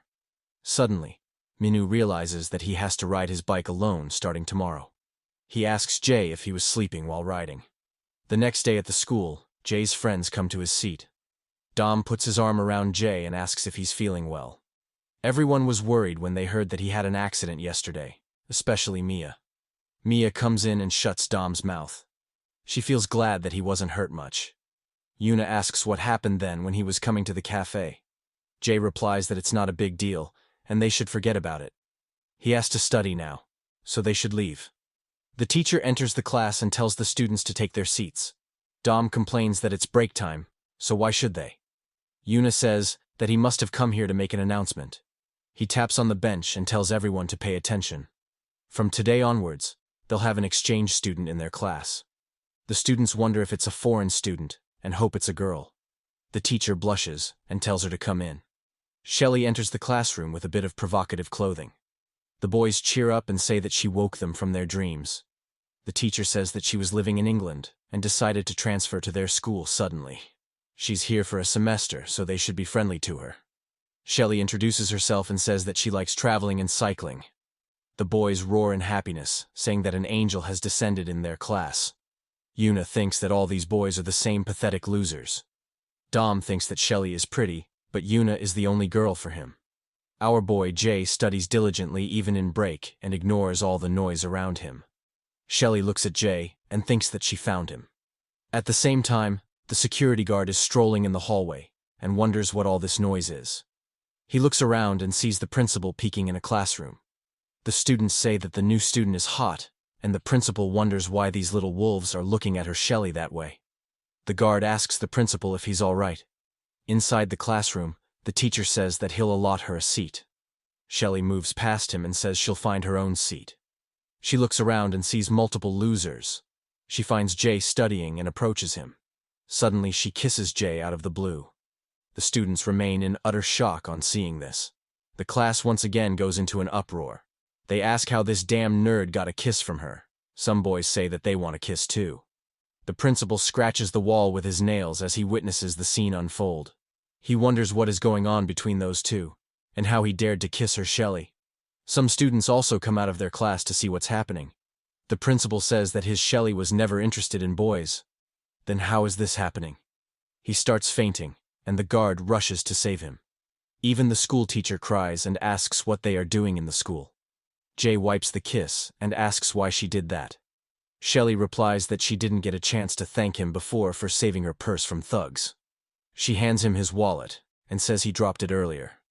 She turns to the student sitting next to Jay and calls him out. She asks if he won't mind much with changing seats as she wants to sit here. The boy hesitates for a bit, but gives way. He says it's quite rude for a single guy like him to get in the way of their relationship.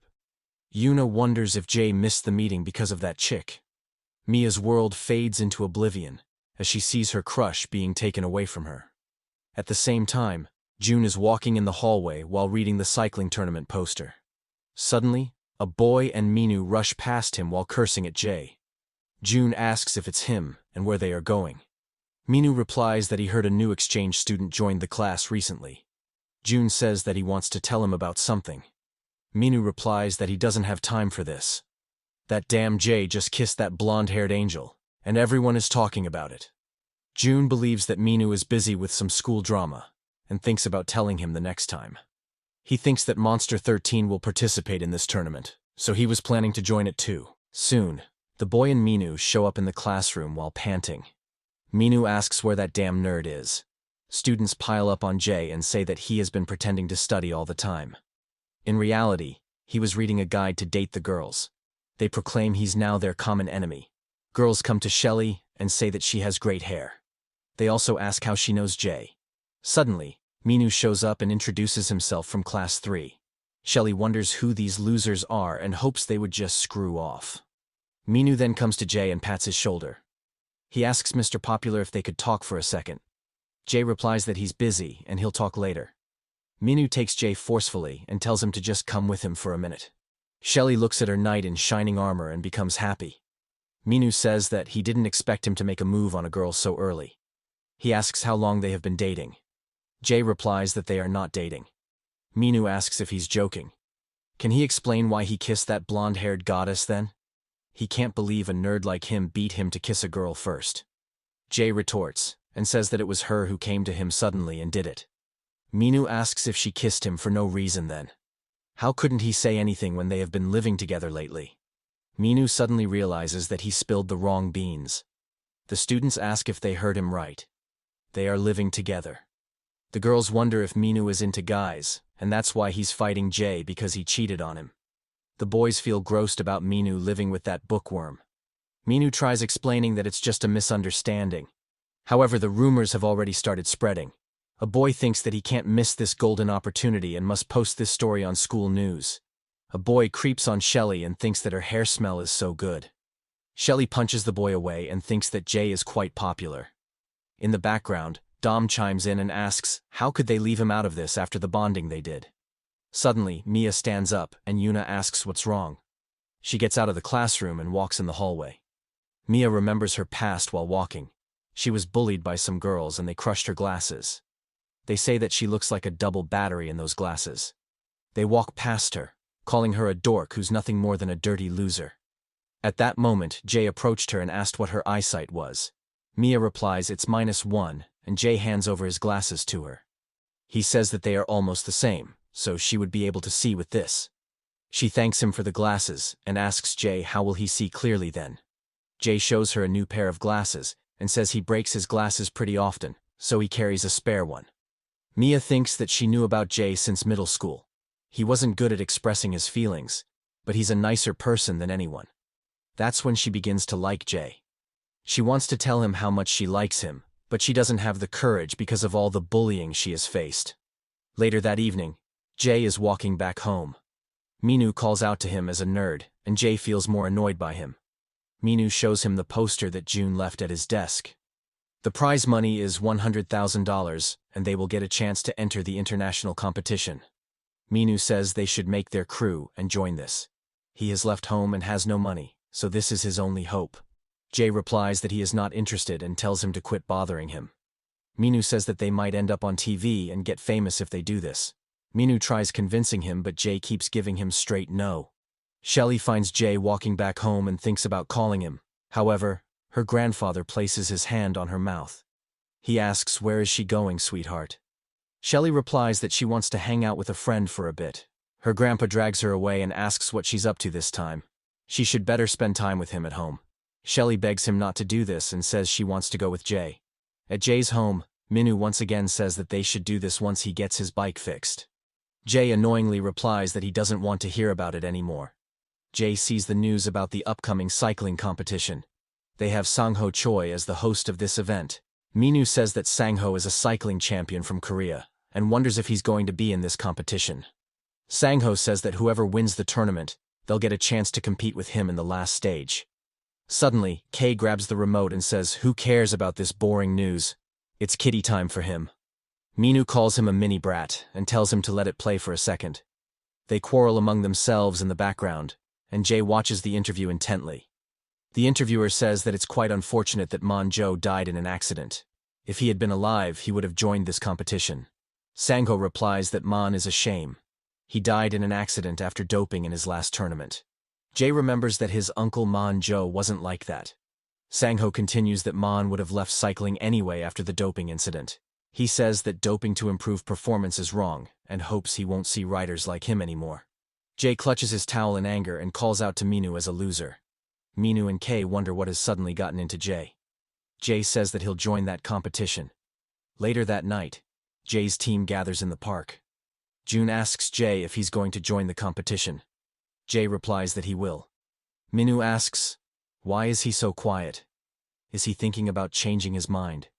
However, our boy just keeps thinking about what that Sang-ho bastard said about his uncle in the interview. June says he doesn't know the reason why he's joining suddenly, but he's glad that he'd be riding with them. June also adds that they don't have enough people to call themselves a crew. Minu says that those Zephyrus punks will also join the competition. If they end up facing against them, he'll kick their asses this time. June tells Minu not to stress out. They can't undo what's done. Minu asks if shouldn't they make a name for their new crew, and June agrees. June asks if they have any good names in their mind, and they ponder over it. Minu says super cool crew sounds great. However, Jay says that it's childish, and June also agrees. Minu blurts more names like Tiger Crew, Big Giant Crew, Ultra Crew, and what else. Jay tells him to stop coming up with these absurd names. June suggests going home and thinking about it tomorrow at school. Jay says that he hates being on the same crew with this dimwit. Minu suggests they go with some manly name like Super Cool Crew. Jay tells him to stop trying. Tomorrow at the school, the teacher is teaching English. Our boy Minu ignores everything and tries to come up with a crew name. He thinks that this is the hardest he has ever thought in his entire life. After the class, the trio try to come up with names. Jay checks Minu's notebook and asks if these are the only names he came up with last night. Minu says that they will have to use Super Cool Crew as they don't have any other choice. Jay replies he doesn't want a stupid name like that. Minu asks Mr. Smartass about what names he has on his mind. Jay replies anything except Super Cool will work. June thinks that Minu kept their last crew name Zephyrus after he saw some anime. Shelly comes in and asks Jay what they are doing. Once she hears that they are making a bike crew, she asks if she could join as well. Both Minu and Jay look surprised upon hearing it. June says that the competition could be a bit dangerous for a girl. However, Minu says that a beautiful girl like her is always welcome to join. She only needs to push the pedal, and he'll handle the rest. He asks if she knows how to ride a bike. Shelly replies that she's a better rider than him. Inside the classroom, Yuna asks Mia why she has been so down since yesterday. Mia says that it's nothing much, she isn't feeling great. Dom comes in and says they could hear this hip-hop song to gain some energy. Yuna says that Mia isn't feeling well, so he should take his stupid music and screw off. Outside, Minu suggests keeping the crew name to be Goddess and her boy toys. June sighs and thinks that Minu even gets dumber around girls. Suddenly, Dom notices them together outside. He asks why they are hanging out without him. He thought they were friends after what they did in Jay's room that night. Shelly asks what they did together in Jay's room. Mia looks at Shelly and feels a bit jealous. She walks away and Yuna asks if everything is okay. In the afternoon, they hang out on the rooftop and enjoy the scenery. Minu asks Dom why he's still here. Dom says that he wants to join their biking crew. Minu asks if he has a bike. Dom says that he was thinking about getting one from a reputed online site. Minu says that they'll talk when he has one. June asks if they should keep their crew name as Sunny Crew, as they are from Sunny High School. Minu says that it kind of sounds cheesy. Shelly says that they suck at coming up with names. The principal peeks at them behind the wall and sees his Shelly. He grits his teeth in anger and wonders why she's next to that kid again. He also thinks that she hasn't seen her look so bright in ages. Suddenly a bug flies in front of Dom. Both Dom and Minu freak out on seeing it. Minu says that it's a hummingbird. However, June tells him that there aren't many hummingbirds in Korea. He believes it's a hawk moth, and a lot of people confuse it with hummingbird, as it looks similar. Hummingbirds are known to flap their wings 90 times per minute. Minu remains shocked at hearing the fact. He wonders how fast he could go if he pedals his cycle 90 times per minute. He believes it'll probably be faster than a motorcycle. Minu says what if they could pedal as fast as a hummingbird? June and Shelly also say the word hummingbird with a question mark. Dom asks, what's with all of that humming? At the same time, other people look at the poster and get ready to join it. Monster 13 is also making his preparation. A girl smoking her cigarette also thinks about joining it. A loser says that he'll beat everyone with his precious bike. TJ also thinks about joining it and believes this would be fun. Later that evening, Jay and Mia are cleaning the blackboard. Mia nervously asks Jay if he's dating Shelly. Jay asks what is she talking about. Mia replies that everyone is talking about how he's dating a foreigner, so she's just curious. Jay says that they are not dating and asks who's spreading crap like that. Mia feels relieved and says, never mind. She asks if they are making a crew or something earlier. Jay agrees and says they are making a biking crew. Mia exclaims that it sounds fun and asks what their crew name is. Jay replies that they are going with Hummingbird. Mia says that Hummingbird sounds quite cute. She asks if they have made their crew logo or emblem. If not, she could make one for them. She wanted to work in design after graduation, so she would like to make a logo. Jay agrees and thanks her for doing it. Mia blushes and says sweet. Jay says that they should pack their bag and leave. Mia asks Jay one more thing. She was planning to buy a bike soon and asks if he could teach it to her in his free time. Jay says that he'll teach her when he has got the time. After school, Jay visits the bike shop. Harry welcomes him, and Jay gets straight to the point. He asks if his bike is ready. Harry replies that he came later than she thought to be. At the same time, Dom reaches his home, and his father invites him to join them. He tells Dom to have a drink with his old man. Dom replies that he's tired and has got work in a bit. His father asks if can't he act a bit happy after seeing his father. It makes him a little sad. He puts his arm around Dom and asks if he's dating chicks at school. Dom asks if he's gone crazy. He's not into those things. His father says that he wasn't stiff like him when he was his age. He'll only have one chance to be young, so he should enjoy it till it lasts. He also asks if anyone is troubling him at the school. The brother of Dom's father tells him to stop bothering his kid and eat with him. Dom asks if he can buy him a bike so he can do some exercise. He asks why to buy a bike all of a sudden. He asks his underling how much a bike costs these days now. He replies around $50 for a decent one. He understands it and takes some money out of his wallet. He hands the money to Dom and tells him to get a nice bike. Dom asks if he's joking right now. Later, Dom browses through the net to look for bikes. He thinks all of them are so expensive. He wonders what he's supposed to do with $50. Even a pair of duplicate sneakers costs more than that. Suddenly, Dom comes across a bike, costing $100. He thinks that it's a great deal, but also feels sketchy as there aren't any pictures. Dom's assistant says that he should text him. Dom's heart thumps as he thinks about asking for a $50 discount on it. Dom sends the message and says that he could pay $50 by now. He wonders why isn't he replying, and if he wants to rip him off. His assistant says that if he tries to rip them off, then they will rip that person off. Dom sees that he answered. The person says that he must be a student and agrees to give him the bike for $50. He sends his bank details to transfer the money immediately. Dom thinks that he's getting a new bike for such a cool price. Now he can join the Hummingbird crew. The person selling the bike thinks that this kid must be a high schooler with no money. He thinks that he would get at least some money from him. Back at the bike shop, Harry asks if they are entering the competition. She tells Jay to make good memories together. She also advises him to take good care of his cycle as his uncle gave it to him. It took her a while to fix individual parts. The front wheel he was using was completely busted, so she switched it with an arrow wheel. Carbon arrow wheels are lighter than regular wheels, so it'll keep his bike light.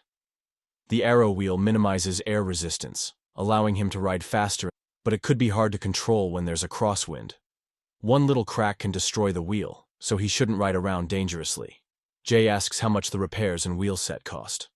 Harry says that the arrow wheel was just taking dust lying around in the corner so he could have it.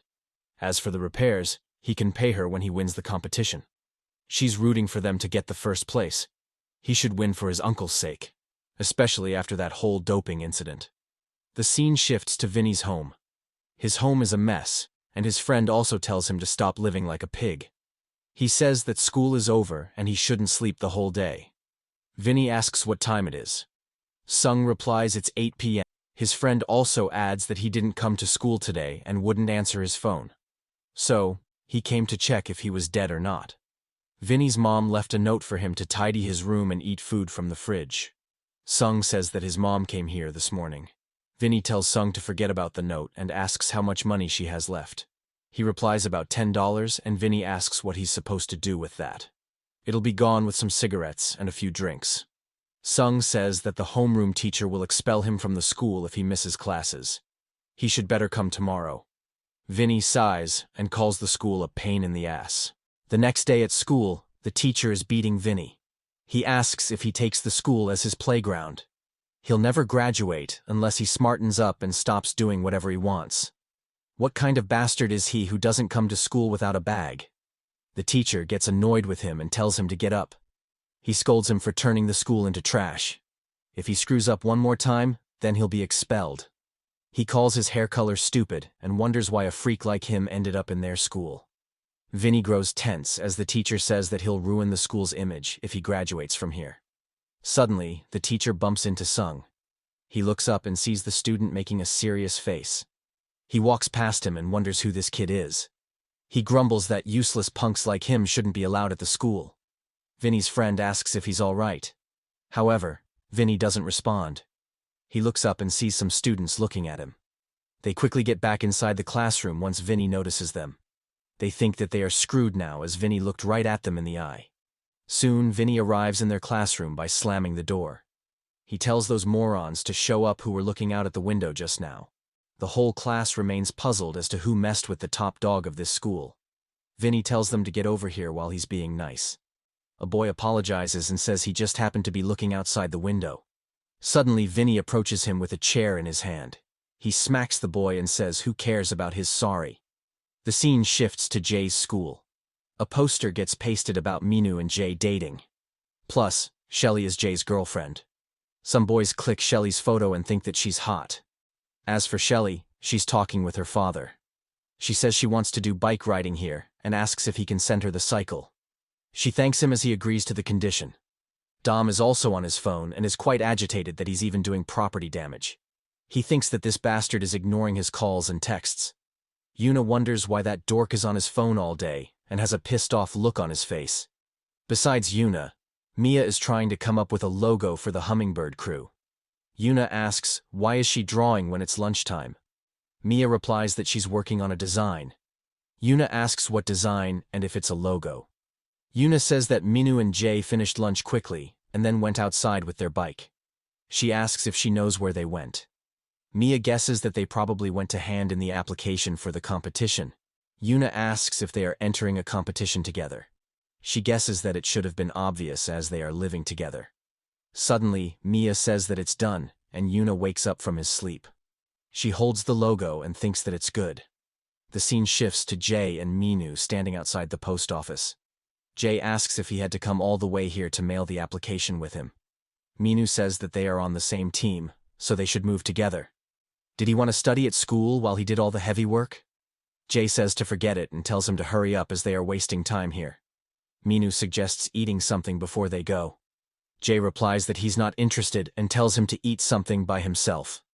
Minu thinks that this bastard doesn't even compromise a single time.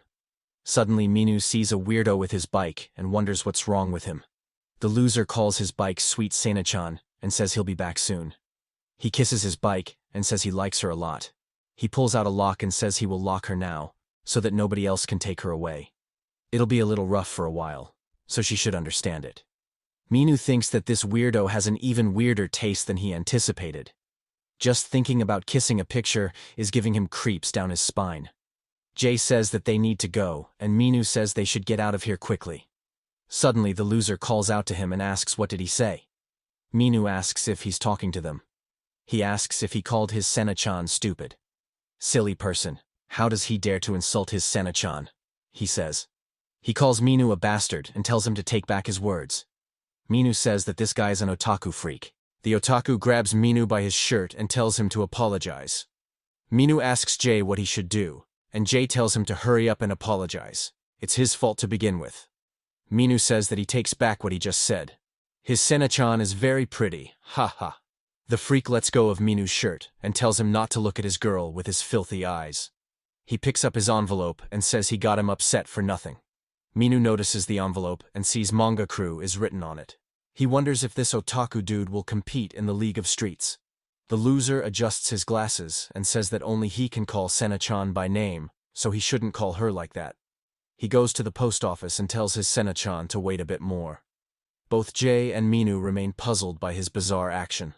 After sending the post, they start riding back to school. Minu says that the otaku freak pissed him off quite badly there.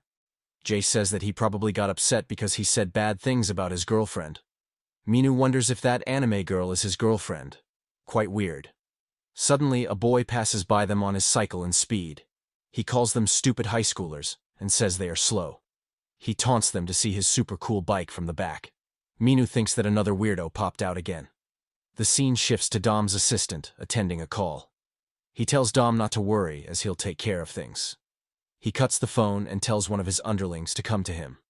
An assistant comes and asks how he can help him. He says that some punk stole their young master's money. This is his number and transaction ID. They should hire some Chinese hacker and find his whereabouts.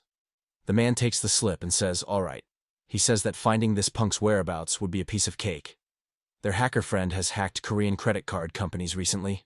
The boss tells him to bring boys and tools once they find his location. This little twerp needs to be shown how scary the world can be. As for Dom, he's being quite serious. He thinks that he fell to one of those internet scams. Once he catches that bastard, he'll show who he messed with. Suddenly, a boy pats Dom's shoulder and calls out to him.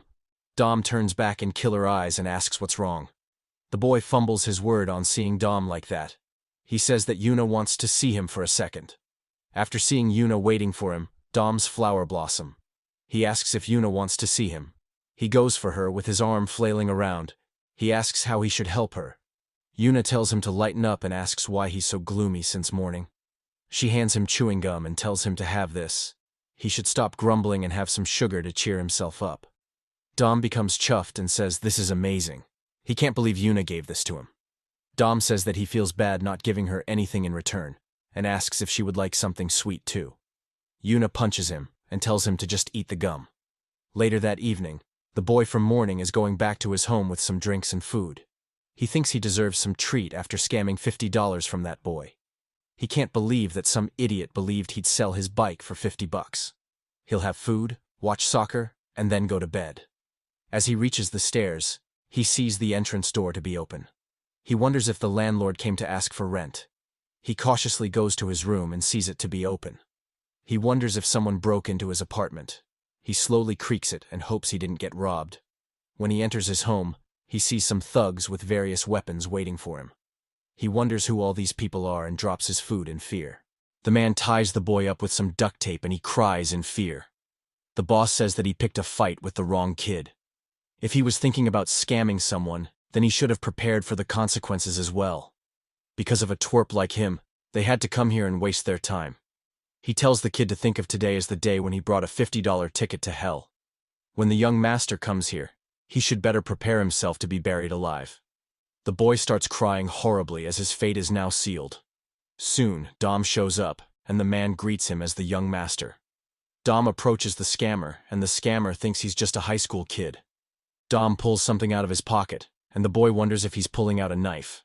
However, Dom pulls out the gum he got from Yuna, and says that it's sweet. Even though it's not banana-flavored, it's still good. The scammer wonders what is he talking about. Dom's assistant asks what they should do with this little idiot. But Dom just thinks about the gum he received from Yuna. Dom asks where his bike is. He soon notices it parked in a corner. He checks it out and thinks that it's brand new. He didn't know that one could get such a good bike for $50. The boy begs him not to do anything to his bike. Dom says that the bike is in quite good condition. Dom's assistant wonders if something good happened to the young master. He was talking about killing this kid earlier in the morning. Dom takes the bike and helmet and says he won't be riding this anymore. Dom leaves and says he got what he came here for. He tells his boys to just let him go. His assistant says, "All right." The boy cries in fear, thinking that he almost reached heaven. The assistant says that he's a lucky bastard, and tells his boys to let him go. They bury the boy in the ground along with his food. The kitten eats his chicken, and the boy thinks he's doomed now. At Jay's home, Minu is once again hogging at Jay's place. He tells Jay that he'll show him something cool, but Jay tells him to screw off. He has to take an online class. Suddenly, Minu senses something by the window. Jay asks if he downloaded crap on his computer again. Someone tosses a pebble at the window again. Minu asks if he heard that sound right now. Jay replies he doesn't know. It must be a cat or something. Minu looks out of the window and sees Dom showing his new bike. Minu becomes amazed at seeing him have a new bike. Minu test rides the bike and says that this thing kicks ass. He also thinks that he has seen this bike somewhere on the street before. Minu says that this bike must be expensive, and asks how much he paid for it. Dom replies that he bargained it down to $50 from a used site. Both Minu and Jay remain shocked, and Dom asks if he paid too much for it. Minu asks if he's serious. Did he do something to the guy who sold it? Minu says he got it for cheap. Dom says that the owner just gave it to him because he didn't need it anymore. Minu says that the owner is a freaking angel. He practically got this bike for free, and Dom also agrees. Our boy Jay thinks that he should better study now. Dom asks how they ride this thing around. There are no brakes, so he was scared to ride it. Minu suggests him to practice skidding. That way it would be easier to ride fixed-gear bikes. Dom asks what skidding means. Minu explains that it's a technique to stop fixed-gear bikes with leg power. After building up speed, you pedal in the opposite direction to stop the bike. Minu hops on the cycle and says he'll give a demo. Minu skids in style, and Dom gets excited. He says he'll give it a try now. Dom puts on the pedal and wonders why it isn't fitting. He cries as his Jordan gets scratched. Minu suggests him to get some new shoes first. Slip-on or canvas shoes would be better than sneakers. Dom finally straps the pedal on his shoes and says he'll now give it a try. Dom starts pedaling, and he feels something weird with the cycle. He says that the bike isn't stopping. It feels like he is being dragged along with it. Minu tells him to skid like he showed before. He needs to get the pedal on a horizontal level and then pedal in the opposite direction. Dom thinks that he can't lose to a stupid bike and tries pedaling in the opposite direction. However, it doesn't work, and he shouts that it's not working. His pedals are going too fast for him to stop. He begs someone to stop this as he can't stop it alone. Minu asks where is he going. Minu thinks that he has gone too far now and believes Dom doesn't have athletic ability. He thinks about going to the shop tomorrow and getting him some breaks first. The next day at school, a girl says that she's stressed about a pimple on her face. Another girl replies that nobody will notice it. She says that she has to look good for Minu. Another girl hopes that Minu will realize that they have feelings for him. Suddenly, a boy brushes past them while lifting their skirts with his hand. He says that they are wearing pink and white today. Nice choice. The girls grit their teeth in anger and call him a little perv. The boy does the same to other girls while skateboarding down the hallway. He thinks that everyone is wearing white today, which is the color of purity. He then notices Shelley inside the classroom, and he smiles on seeing her. He thinks that he should greet her good morning at least. However, the girls from before block his way. Some talk about using him as a toilet plunger while some say that they will beat the crap out of him. A girl punches him, and the boy replies that he was just giving what the readers wanted. Well, your sacrifice won't be in vain, boy. We enjoyed the show. The girls gang up on him and start stomping him. In the classroom, Mia shows them the logo, and everyone is amazed. She asks what they think about it. Minu grabs Mia's hand and says that he loves it. They will definitely use this as their crew logo. Yuna shoves Minu back and asks if he's looking for an excuse to touch Mia. Minu asks if she takes him for a weirdo. Shelley says that she has quite a talent for drawing. She asks if she can see it one more time. However, Mia replies she won't show it to her. Shelley asks what is her problem. Minu wonders why the vibe changed suddenly here. Minu suggests printing it out on their crew uniforms as they have settled on the logo. Minu pats Jay and asks if he likes the crew logo. Jay replies he does, and Mia feels happy to hear it. She says she'll finish this and send the image in a file. Suddenly, Dom shows up to the class with his feet wobbling and says what's up. Minu guesses that he went over the limit yesterday, and that's why he's limping. Mia also asks if he got hurt. Dom says that he practiced skidding until late at night so he can't feel his legs. The seat also made his butt sore. He says that he should get some brakes on his cycle. He was so scared that he walked with his bike here. Minu asks where he kept his bike then and if he locked it up. Dom tells him not to worry as his bike won't be stolen. Dom has chained his bike with a dog so nobody would get it. Some boys say that the cycle looks freaking awesome and wonder who is its owner. The dog growls at them and the boys become afraid. They wonder who the hell chains a dog with their cycle. Well, that's our boy always coming up with great solutions. Jay wonders why is he on the team with these dimwits. Mia asks Jay if he could teach her how to ride this weekend.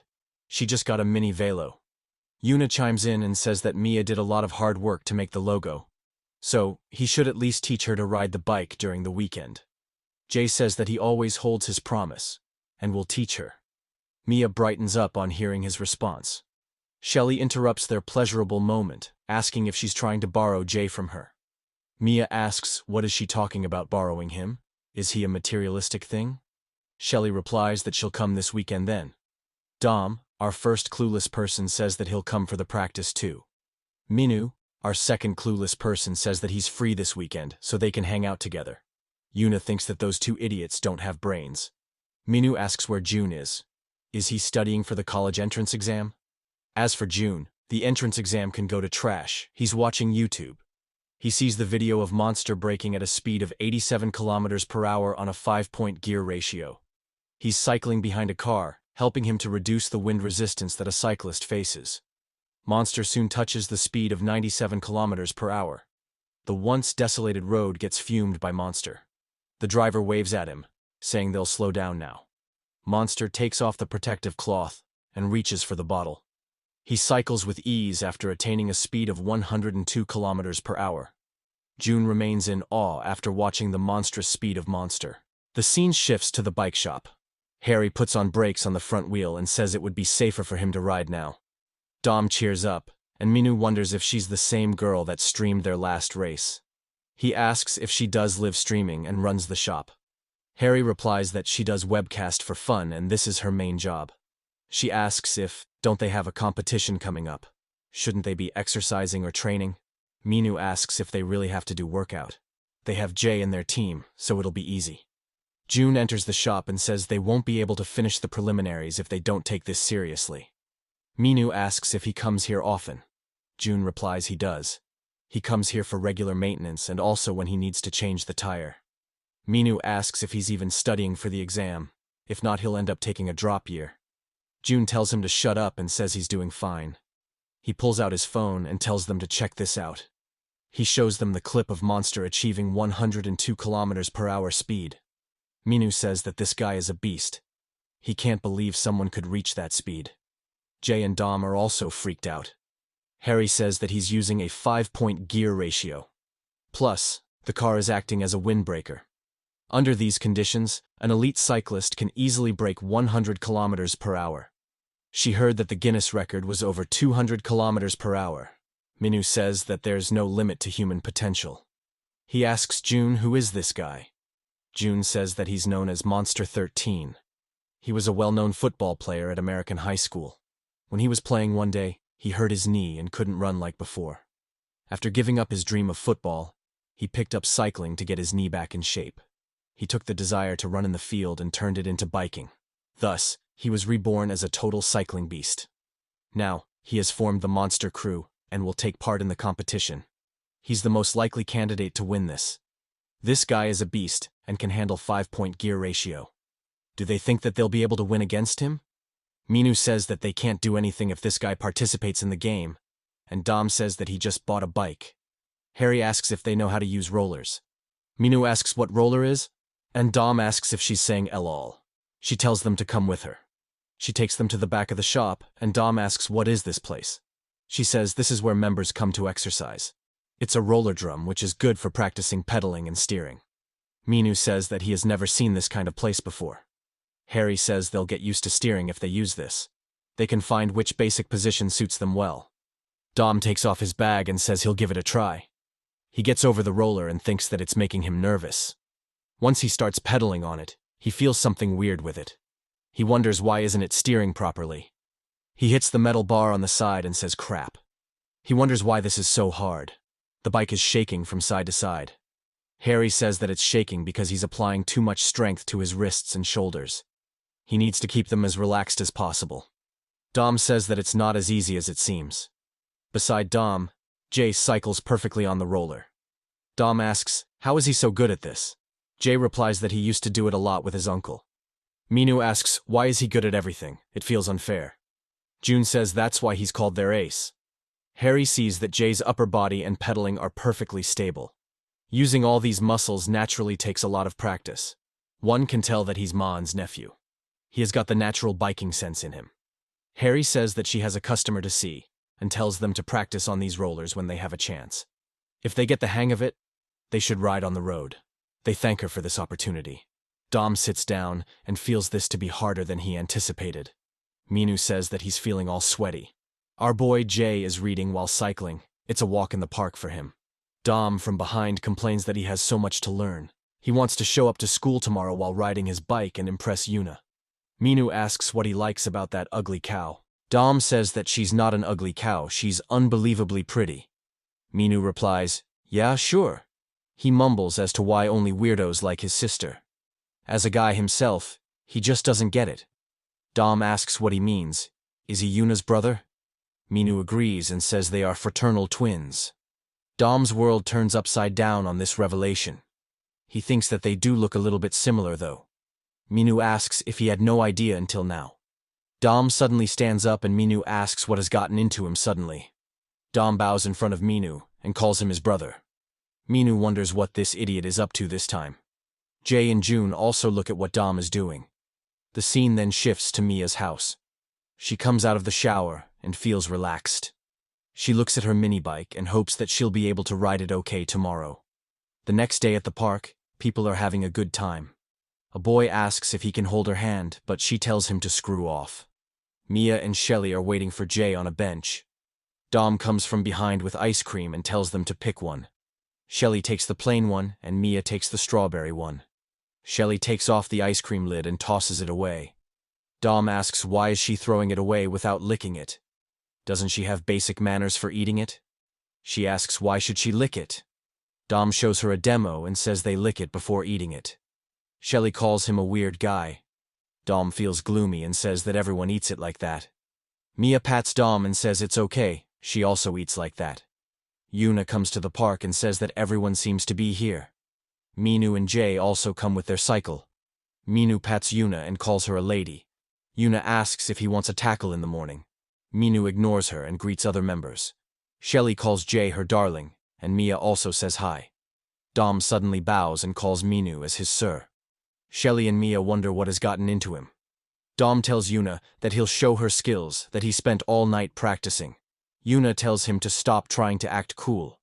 Dom shows her a victory pose, and she wonders what kind of crap he practiced. Dom thinks that he has to impress her and earn some points today. He starts pedaling and thinks this is show-off time. Dom screeches his tire and says this is long skidding. In long skidding, one has to use legs to stop the back wheel. The bike gets dragged along with body weight as one shifts its body's center. Suddenly, Dom's crotch hits the cycle's handle, and he feels immense pain.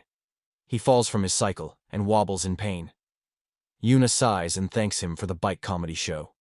Yuna pats him and says he didn't have to go so far to make her laugh. Mia puts on her helmet and asks if the seat is too high. Jay replies that it's the right height for her legs. If it's too low, then it would be hard to pedal. She hops on the cycle and hopes she better get used to this. She tells Jay to hold onto her back. Jay replies he has got her back, so she shouldn't worry. She should give it a try now. Minu thinks that Jay is hogging girls to himself and asks if they should do their own thing together. Shelly replies that she isn't in the mood and tells him to screw off.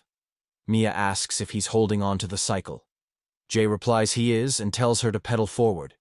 He suggests her not to put too much strength into her shoulders and relax them. As Mia tries to relax her body, she gets knocked off balance. However, Jay grabs the handle and stops her from falling. He tells her that she's making her body too tense. Mia blushes and says she'll give it another try. Shelly sees that Mia is hogging Jay for himself and gets annoyed. She goes for them and says she can't stand it anymore. She approaches Mia and tells her to stop flirting with him. Minu looks at Jay and remembers his past. He used to give his little sister a ride like he's doing now. He tells her that Dad didn't buy this bike for her. Little Yuna says that Dad bought him this bike if he looked after them. Little Minu sighs and says okay. When they were riding, little Jay passes by them on his cycle. Minu's sister says that he's so fast. She says they should try to catch up with him. Little Minu tells her to hold on tight and says they will go now. He took her off, and little Yuna told them to wait for them. At present, Minu sighs and thinks those memories are good. Shelly asks Jay if he can teach her to ride as well. Jay asks if doesn't she already knows how to ride a bike. Mia chimes in and says that she's the one who should stop flirting. Shelly asks if she's here to ride a bike or feel him up. Mia replies that Jay promised to teach her first. Jay feels crushed between the girls' argument. Minu pats Jay and says they should switch up. He should rest with Shelly while he teaches Mia. Jay sighs and agrees to it. Shelly puts her glasses on Jay and says that it looks quite good on him. She then puts on Jay's glasses and asks if they suit her. She asks how bad his eyesight is, it's making her dizzy. Jay tells her to give them back and Shelly replies she won't. Mia looks at them and feels envious. Minu asks if something's wrong. Doesn't she like her new partner? Mia replies that's not the case. Yuna approaches from Minu's back and asks, why is he teaching Mia instead of Jay? Minu says that Jay is a bit tired, so they switched places. Yuna tells him not to try anything funky with Mia. Dom pats Minu and calls him his boss. He says he'll handle Yuna, and he can enjoy now. Minu tells him not to call him like that. It's creepy. Dom says that they should step aside so that Minu can have a nice time with Mia. Yuna says he's weird and asks why he was calling Minu his boss. Dom replies that he's her brother, that's why. Yuna grabs Dom by the throat and asks if he wants another round of beating. Later, Minu is helping Mia with her bike. Mia cries and thinks that she doesn't have a talent for bike riding. Minu says that the problem isn't with the talent. She's not moving forward because she's afraid of falling. Mia sighs and says that it's true. Minu says that she's being too timid here. If she's scared, then she'll never be able to move forward. Mia remembers all the suffering she went through in her past school days, just because she was afraid to stand up against them. Minu pats her and says that she should do things with confidence. Everything is scary the first time, but once she gets the hang of it, it's nothing. Mia replies that she'll give it a try then without being afraid. Minu also agrees and says they'll do it now. Minu helps her get in position and asks if she's ready, and Mia replies she is. Minu suggests her not to look down and keep pedaling forward with confidence. Mia takes off and Minu says that she has got the hang of it. Mia asks if he's holding on to her. However, he isn't, and commends her on a good job. Yuna feels happy that Mia finally did it. Dom is also amazed that she managed to do it by herself. Shelly asks what's the big deal about riding a bike. However, our boy Jay prefers to stay silent while giving side-eye. Mia rides her cycle and feels delighted. Soon the day comes to evening and Mia stops pedaling. Everyone congratulates Mia on riding a bike. Minu and Mia talk a bit and feel happy. Jay looks at them again with his penetrating gaze. He says that it's getting late, and he should better go now. Minu asks if he's going already. Jay replies he has to study and Minu tags along. Dom suggests hanging out a bit more. Yuna says that it's quite bad that everyone is leaving and suggests they too head home now. Mia agrees and says today was quite fun. Yuna asks Dom why isn't he leaving. Dom says that he'll walk her to the home. Yuna replies that she'll take a taxi to home, and Dom says that he'll walk her to the taxi then. Dom is tagging Yuna and says that he's feeling thirsty. He asks Yuna if she could watch his bike for a second. He has to get some drinks from the convenience store. Dom leaves the cycle in her care and says he'll buy her a drink as well. Yuna wonders why this idiot keeps annoying her. At the same time, some boys are hanging out after school. They talk about going to the convenience store to buy some snacks. A boy notices a girl with a cycle. He says that she's not bad. Another boy asks if he's going to play some moves on her. The boy smirks and tells his friends to wait. Yuna wonders why is Dom taking so long. She's getting exhausted. The boy calls out to her and asks if he can get her number. Yuna tells him to ask someone else, and she goes back to her phone. The boy says that she could at least add him to the line. If she wants, then he'll give her his number. Yuna curses at him and asks what is his problem. He should stop bothering her and walk away. The boy asks why he called her that. His friend clicks a picture of him getting turned down by a girl. Another boy says that he's getting pissed off again. The boy asks why she doesn't try saying that again. Does he look some sort of retard? He asks if she thinks that she's hot. He grows agitated and curses at her more. Suddenly, Dom shows up and punches the boy in the face. He gets knocked out in one punch and his friends remain in utter shock. Dom takes off his hat and asks who the hell they are. Yuna starts trembling a bit in fear. And Dom once again asks who they are. The boy takes off his bag and asks who he is. Dom quickly jumps into action and jabs the bully in the ribs. The bully gives out in one punch and Dom grabs him by his hair. He goes for another punch and says that they can call him crazy as much as they want. Suddenly, Yuna tells Dom to stop. However, Dom is still adamant about beating the bully. He looks at the boy asking Yuna's number earlier with fierce eyes, and the boy gets terrified. Yuna once again tells him to stop. However, Dom goes for the knockout punch. Nothing can stop our boy from beating them, not even Yuna's requests. Dom beats 3 bullies to the brink of unconsciousness. The last remaining guy wonders who this guy is. He drops his stuff and starts running away for his life. He can't believe that his friends got jumped by one dude. After the fight, Dom is walking along with Yuna. Yuna stops suddenly and says she'll take a taxi from here. Dom asks what's up with her suddenly. Is it because he fought before? Yuna says that she didn't want to see him punching anyone again. Dom asks if he was supposed to stand there and let them speak crap. Yuna says that he didn't have to be so brutal. Dom asks if he thinks that he fought for nothing. Did she want him to stand by when they were toying with her? Yuna doesn't give a reply to this one.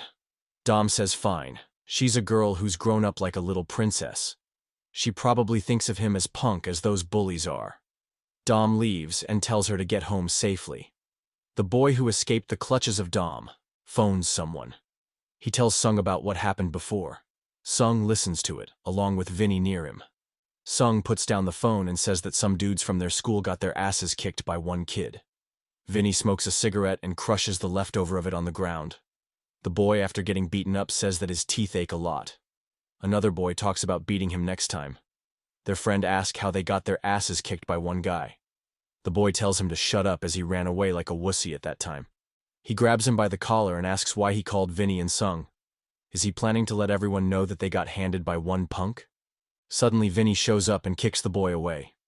The boy, while on the ground, asks if it's him. Vinny asks where that punk is. The boy replies that he was gone when he woke up. Vinny calls them idiots and suggests they stop saying that they are from their school. It's embarrassing for them. Sung asks who was the one who beat the crap out of 3 students. A boy replies that he has long hair and a band-aid under his nose. Another boy also agrees. He says that he has the picture he took of his girlfriend. He shows them the photo and says that the quality is a bit bad. Sung asks how they are supposed to find him with this girl's picture. The boy whose photo was taken along with her asks why he took it, and they should better delete it. The boy replies that he was just taking it as a joke.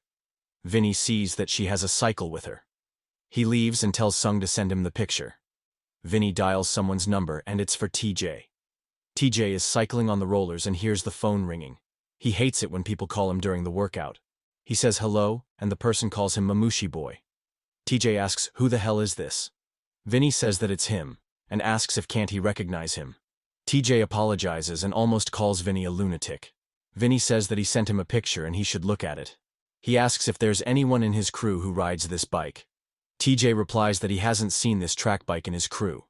He asks Vinny why is he looking for it.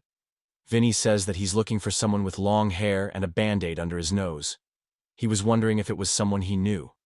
TJ feels the information of long hair and band-aid familiar. He wonders if he's talking about that Sunny High student president's friend.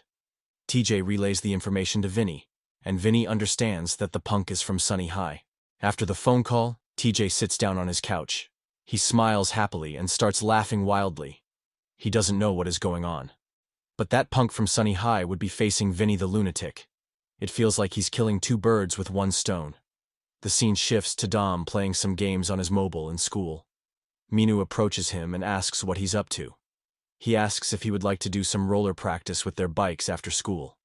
Dom apologizes and says he has work tonight. Dom says he'll practice on his own when he gets a little break from his work.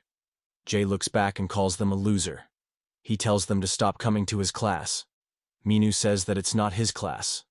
Plus, they are part of the same school. He asks Jay why he doesn't come to their class. Jay asks why he should come to their class. Some girls gossip about those lovers arguing. The other girl also agrees and says that the rumors must be true. Suddenly, Shelly comes close to Jay with her phone. She tells him to say cheese in front of the camera. She takes the photo and says he looks handsome in it. Jay asks what she is doing. Shelly replies that she's sending the photo to her friends in England. They didn't believe her, so she's sending proof. Jay tells her not to send the picture.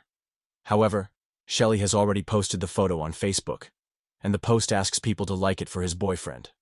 Shelly says that it's too bad that she posted it, and Jay grows angrier.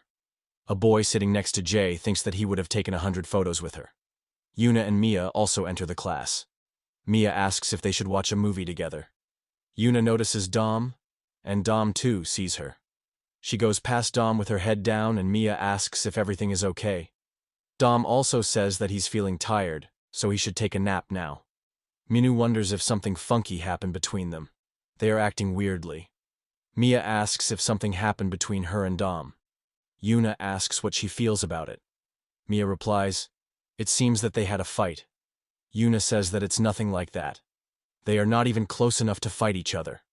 The scene shifts to the evening. Dom comes to take his cycle and compliments his dog, Jordan, on guarding his bike. He says that he'll skip class today, so they should head home early.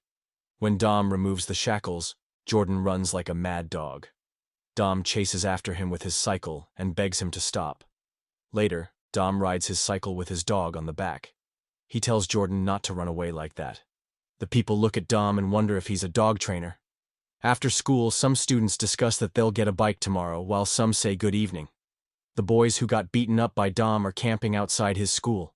They wonder when the hell he'll show up. The boy notices the girl who was with that punk yesterday. He says that they found her. Mia asks Yuna if Dom seems a bit strange today. He's skipping classes today. Yuna says nothing happened between them. Also, it's not the first time that Dom has skipped classes. Mia hopes that everything is okay then. The boys approach Yuna and ask if they remember them. Another boy asks where that punk is from yesterday. Mia gets behind Yuna and asks who these guys are. The scene shifts to Dom balancing his cycle. His assistants cheer him on and count the time for him. Dom struggles a bit, and his assistant says that he just made a new record.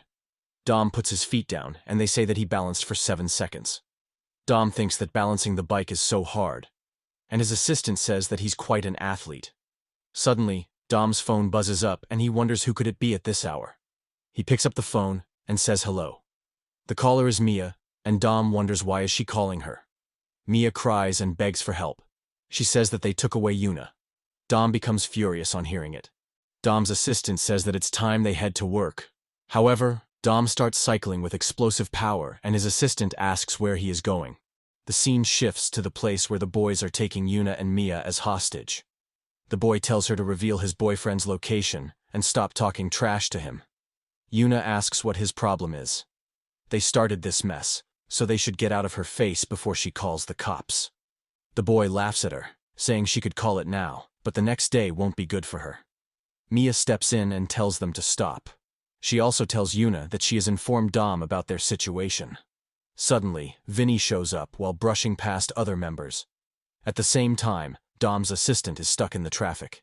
They can't believe that their boss is so fast on his bike. At this rate, they might miss him. Another man informs more of his boys that Dom got a phone call, and then he suddenly rushed to the school. As for Dom, he's cycling at full speed while ignoring traffic signals. He remembers his past when he met Yuna. Some trash was harassing her and was trying to take her forcefully. At that time, Dom showed up with his leg fractured, but full of confidence.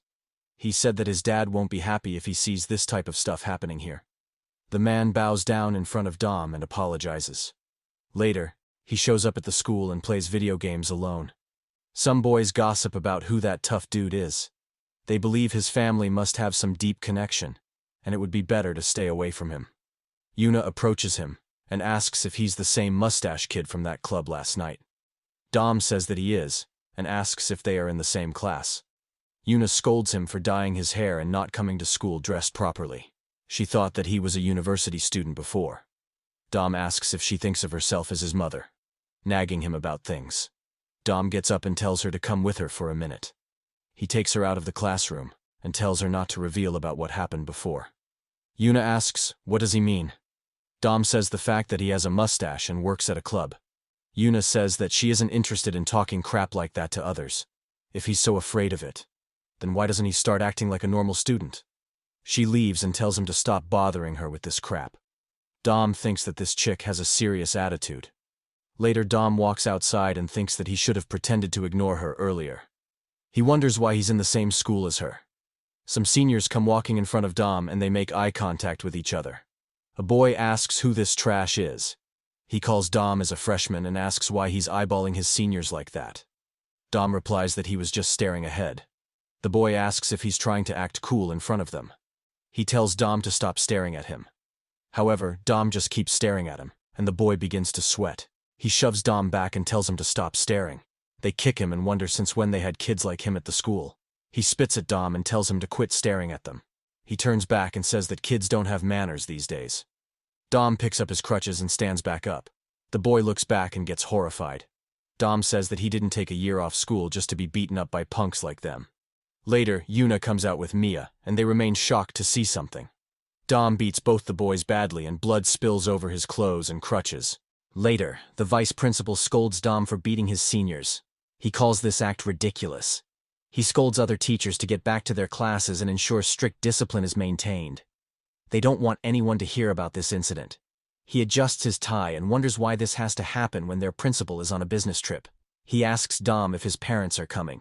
He further says he has no right to be at their school. He hears some knock on the door and tells them to come in. The receptionist says that Dom's father is here. The vice principal instructs her to let him in. The receptionist hesitates, and Dom's father takes the entry with his boys. He says that his son goes to a nice school. He asks what his son did this time. He is super busy these days. So did they have to make this old man come all the way here? The vice principal sweats profusely and fumbles his words. Later, Dom walks in the school and students gossip as to why he hasn't been kicked out yet. They say that he was about to be expelled. But his dad stepped in and now he's back at school. They believe he has some serious connections. Dom opens the door and thinks that everyone keeps talking trash behind his back. He thinks getting kicked out would have been better and decides to take a nap here. Dom snores peacefully under the shadow until he hears someone shouting at him to get up. Dom jolts up suddenly and asks who is causing all this trouble. Yuna shows up panting and says she has been looking for him around the school. Dom asks why she was looking for him. Yuna replies that the teacher wants to talk to him, so he told her to fetch him. Dom says he'll go down when he feels more relaxed. His head is too sore to deal with the teacher.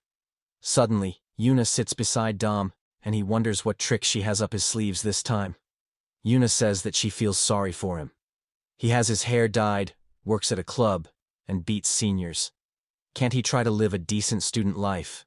Dom tells her to stop nagging him as it's annoying. Yuna looks up and asks what he'll do once he graduates. Dom inquires as to why she's asking him that all of a sudden. She says that everyone wants to do something, so she was wondering what he wants to do as well. Dom gets up and says music. Yuna asks what he means by music. Does he want to write songs, become a composer, or singer? Dom replies that he isn't sure, he just wants to make music.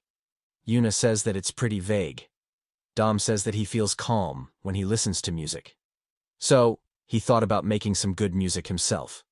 Yuna suggests him to go to a university and get a music major. Dom says whatever and pulls out a cigarette. However, Yuna immediately grabs it and shreds it to pieces. She scolds him for doing these types of stuff. He should first get a high school diploma, otherwise people will look down on him. Dom says that's enough about him and asks Yuna what she wants to do. Yuna replies that she isn't sure yet. She wanted to work hard for her little brother, but she doesn't have a long-term goal anymore. Dom asks if she has a brother. However, Yuna doesn't respond. She gets up immediately and says she's wasting her time here. She advises Dom to stop acting serious and see the teacher. Dom says that she's the one who started this conversation. Yuna says that it's a good thing that he wants to do something. She hopes that his dream would come true. Now, he should see the teacher, otherwise she'll tell the teacher about him smoking cigarettes on the rooftop. Dom's heart beat faster as he heard Yuna say that she supports him. He wonders if anyone has supported him in his life before. Later, Dom and Yuna are assigned to the cleanliness duty. The students wonder what happened to Dom suddenly. He dyed his hair and is completely different now. Our boy, Dom, cleans the classroom while still on crutches. He then notices a boy erasing his drawing frantically. He approaches the boy and asks if he has to erase so much. Can he see he's trying to clean here? He asks the boy, why isn't he listening to him? If these erased bits fall on the floor, then would he pick them up? The boy grows scared for his life and suddenly Dom pulls out a whitener. He suggests the boy to use this as it'll make his work easier. After that, Dom notices Yuna cleaning the windows. He grabs her hand and says that a man should do this job. Yuna asks, why is he so creepy all of a sudden? Later, the teachers and students look out from the window. The teacher tells that lunatic boy to get down, otherwise he might kill himself. The students look up and ask if he has gone nuts.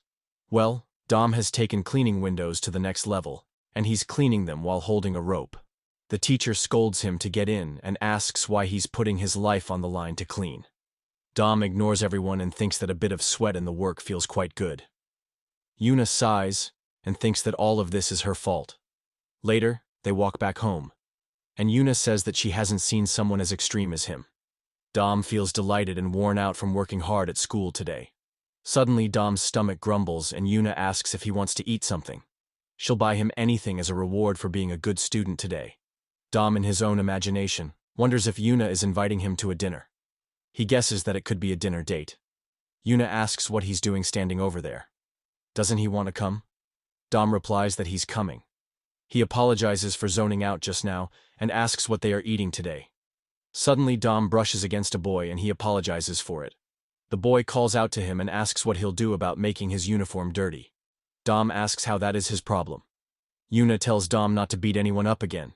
If he does so, she won't talk to him. Yuna says that she'll pay for their dry cleaning and asks how much they want. The boy says that dry cleaning won't cut it out and demands money for a whole new uniform. Dom rummages through something from his bag, while Yuna tells them to send their account number. Dom pulls out a box and asks if they would like to have this limited edition instead of cash. The boys ask if he's scamming them. Dom removes the box and says he barely managed to trade this with a rapper guy. The boys wonder why it's shining so much, and Dom shows them the ultra-rare Jordan sneakers. He asks if they would like to take this instead of cash, and the losers ask if they are real. Yuna wonders what's so great about a pair of shoes. She doesn't get boys. The boys take them and say they will make a fortune if they sell them online. They thank Dom for the shoes and advise him to look where he's going next time. Yuna commends Dom for resolving things peacefully. Dom smiles and says he'll graduate peacefully without causing any trouble. There's no reason for him to get his hands dirty. Yuna says that she'll buy him whatever he wants, and Dom talks about having chicken for dinner. Later, Dom's assistant receives a message from him to take care of those guys. The man looks up to see if these individuals match the info they got. While the boys were going around a corner, they see some man coming towards them. The boy asks who they are. The man tells him to hand over the shoes and they can end things without bloodshed. Later they hang both the losers upside down by a tree. They sob uncontrollably and think they are doomed. At present, Dom thinks that he broke that promise with Yuna a long time ago. He pedals frantically, and Jay and Minu catch a glimpse of him. Minu asks if that was Dom just now and wonders where he was rushing to. Dom eventually reaches the place while sweating heavily. Everyone looks at him and Yuna thinks that he did show up. The bullies gossip that he looks like an old man. Vinny says that it was him. They have been waiting for him a long time. Dom asks what they are doing with the girls. The boy says they don't have anything with the girls but with him. They want a payback for what he did to them earlier. The rain starts dripping and the boy says that he wants 2 of his front teeth, that's all. Dom picks up the lighter from the ground and grabs it in his hand. The boy asks if he's bowing to him now. However, Dom punches the boy suddenly, knocking more of his teeth out. He tells everyone not to think of running away like a little rat now. The boys wonder who this kid is. They believe he wants to get his ass handed over badly. Yuna steps in and says they are the ones who started this mess. They should end things here and go their separate ways. Dom says that this isn't something they can walk away from. He advises Yuna to take Mia and stay back. The boy tells him to stop acting cool in front of his girlfriend unless he wants to get killed. Dom tells him to shut up and bring it on. He punches a boy away coming at him and punches another one next to him. Another troublemaker comes from behind, and Dom jabs the lighter in his eyes. The man screams in pain and the boys say they need to grab him from behind. They suggest charging all at once on him. Yuna looks at the fight and wonders what she should do. Mia suggests her to call the cops now. Yuna replies they can't. Mia asks why not. If they don't, then things might go out of hand. Yuna says that Dom will be punished as well if the cops show up. And if the school finds out, then he'll be expelled as well. Mia asks what they should do then. Suddenly, someone throws his jacket onto Yuna. Minu tosses his bag and walks like a Chad. He says he followed Dom and found out that he got himself into another crap now. Dom feels exhausted and a boy tries to punch him from the side. However, Minu shows up and punches the boy away. Minu asks why he's getting jumped by these trash people. Suddenly, the boy gets back and punches Minu. He asks who the hell he is. Suddenly, Vinny notices Minu and calls him out. He says that it's been quite a while since they saw each other. He didn't know that he was friends with this loser. He asks how his broken leg is doing these days. Minu tells Vinny that he should have settled down, but that doesn't seem to be the case. Dom punches another boy and tells Minu to stay away from that red-haired guy. He wants to take him on by himself. Soon enough, Jay also shows up at the scene. Mia looks flustered, and Yuna asks how they found out about this. Jay says that they saw Dom racing his bike on his own, so they came after him. Jay looks at both the idiots fighting and breathes out. He puts down his bag and then proceeds to take off his jacket. He tells Yuna to keep an eye on their bikes. Finally, our boy is going to show what he's capable of. At the same time, some guys record the ongoing fight. They don't know who is fighting who, but it looks interesting. Jay is exhausted after taking some hits and packing some punches. TJ says that the student president is quite good at fighting. After much anticipation, Vinny and Dom face off against each other. Dom rushes forward, but Vinny throws his shirt at him, obscuring his vision. He then punches Dom and follows it with more punches. He lands the final hit on Dom against the wall and everyone hears a loud thud. Dom slumps down after taking the hits, and the boys laugh at him for going down after taking a couple of hits from Vinny. Vinny takes his shirt and says this is a lame way to end things. However, Dom grins and says it's not over yet. He says that one of them has to die for this to end. Vinny approaches him and asks if that's the case. He goes for a punch and says he'll have to kill him now. Dom evades the attack and headbutts Vinny in the face. Vinny stumbles backward and Dom lands a clean hit on him. Vinny falls down and Dom gets over him. He starts mowing down punches on Vinny's face, and eventually, Vinny gives out. Suddenly, Yuna grabs Dom and tells him to stop. He promised that he wouldn't fight anymore. Dom comes back to his senses and lets go of him. Vinny's goons stop fighting and wonder if Vinny just lost. Suddenly, Vinny's friend shows up with a bat and says that's enough. He says they should end things now before it gets dragged out anymore. Before Vinny could smash the bat at Dom, someone flashed their light at them. Dom's assistant comes out of the car and asks if they are taking an evening stroll. They ask if they could join them as well because this seems to be quite fun. The boys start running away, wondering who these men are. Sung sighs and thinks this is lame. He carries Vinny on his shoulder later. Yuna feels relieved that it is over. The man tells his boys to round all those little rats here. However, Dom tells him to let go of them. Things will become worse if they get involved. The man panics and agrees to his boss's request. Jay dusts himself and Minu asks if he's all right. And Jay replies that he is. TJ's gang ends the recording and says this is quite bad that it ended too quickly. The assistant asks Dom about who those guys are and to which school they go. Dom says that it's okay, they should end things before they get out of control. The man asks if shouldn't they hunt down those guys so that they won't do this again.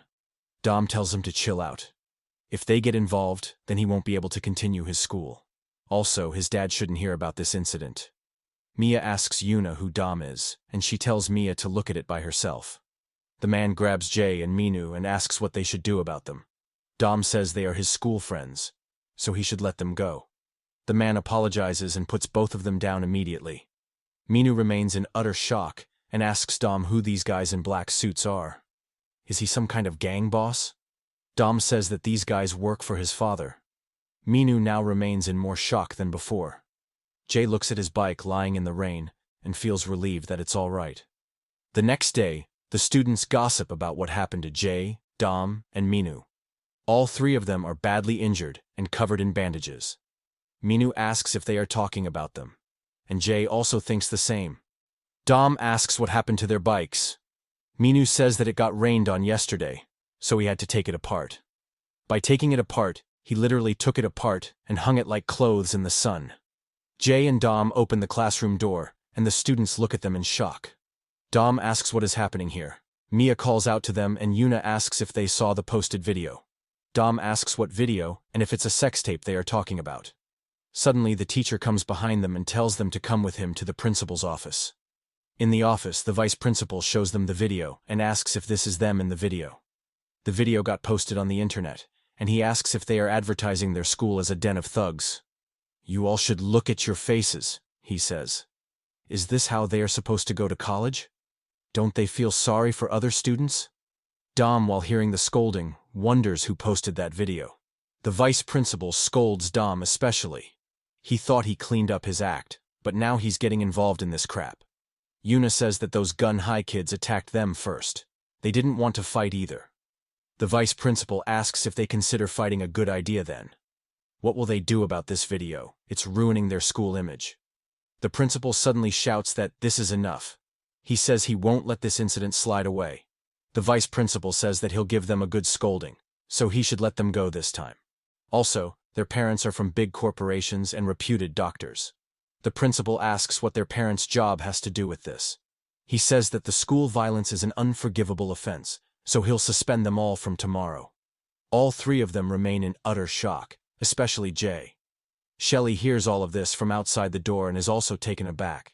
The principal calls out to Jay and says that he's disappointed in him. He was supposed to be a model to other students, but now he got involved in this. He thought of him highly. Suddenly, Shelley enters the office and asks if he's really suspending all three of them. She says that guys fight each other all the time, so he can't do that. The principal insists that he can't let school violence slide away, despite the circumstances. Later that evening, the trio gathers in the park and feels sad. Minu says that he would be a dead meat if his parents found out about this.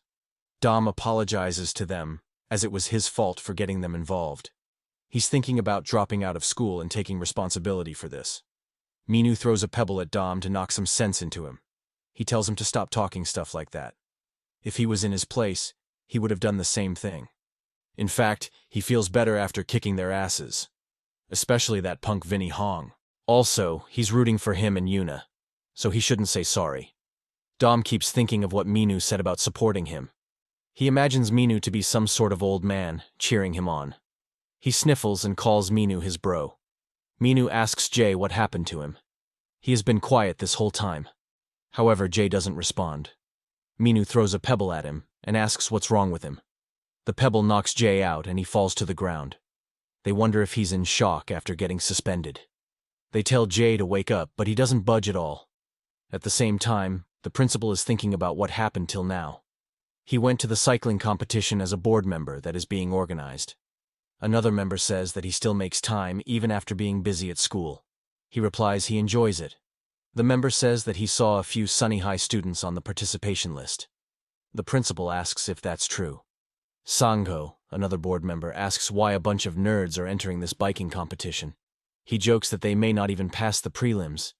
This greatly annoyed the principal, and he's thinking about that in the present. After the trio were suspended, Yuna tries calling them, but they don't pick up. She sighs and wonders if they all canceled their cellular plan. Mia asks if they are not answering, and Yuna agrees. Mia says that she called Jay's phone as well, but it was turned off like she said. Yuna sees Shelly going with a backpack and asks where she's heading off. Shelly replies that Jay is not here, so there's no reason for her to stay at the school. Suddenly, a boy comes rushing to Shelly, asking if she would like to hang out with him. However, Shelly knees the boy and tells him to get away from him. The boy, even in pain, thinks that her knees are beautiful. Shelly then puts on her helmet and glasses and starts riding away. The scene shifts to the park where the trio are coming with their bike. Minu asks what kind of mental training the principal will make them go through. The principal asks what took them so long, they should better get their asses over here. Minu complains about what's wrong with him and his outfit. However, our boy, without wasting a word, quickly dashes forward, and Minu says that he's cheating. Jay approaches the principal and says one. After him, Dom and Minu also come in. The principal scolds them for moving like they are half asleep. Do they think this is some kind of game? He tells Dom and Minu to run up the stairs and see who can reach it first. Dom and Minu just stand puzzled, and the principal tells them to move already. After going through the stairs, they even pant more heavily. The principal asks why they are panting already. They are just getting started. Starting today, he's no longer their principal. He's a white-bearded Vulcan who will train them mentally. They should say yes, sir, when they answer. The trio shouts, yes, sir, and the principal asks if that's the loudest wimps like them could say. They should now put their arms around each other's shoulders and do sit-ups. Minu says that they might die today with how the principal is acting. Dom says he's already feeling dizzy. The principal starts the counting and they start doing the sit-ups. The scene shifts to some boys seeing 18+ stuff in a magazine and getting turned on. The class monitor comes in and sketches over the magazine. The boys look grossed by her actions and ask why she did that. The class monitor feels annoyed and scolds them for seeing lewd stuff at the school. The boy says that she ruined their favorite model.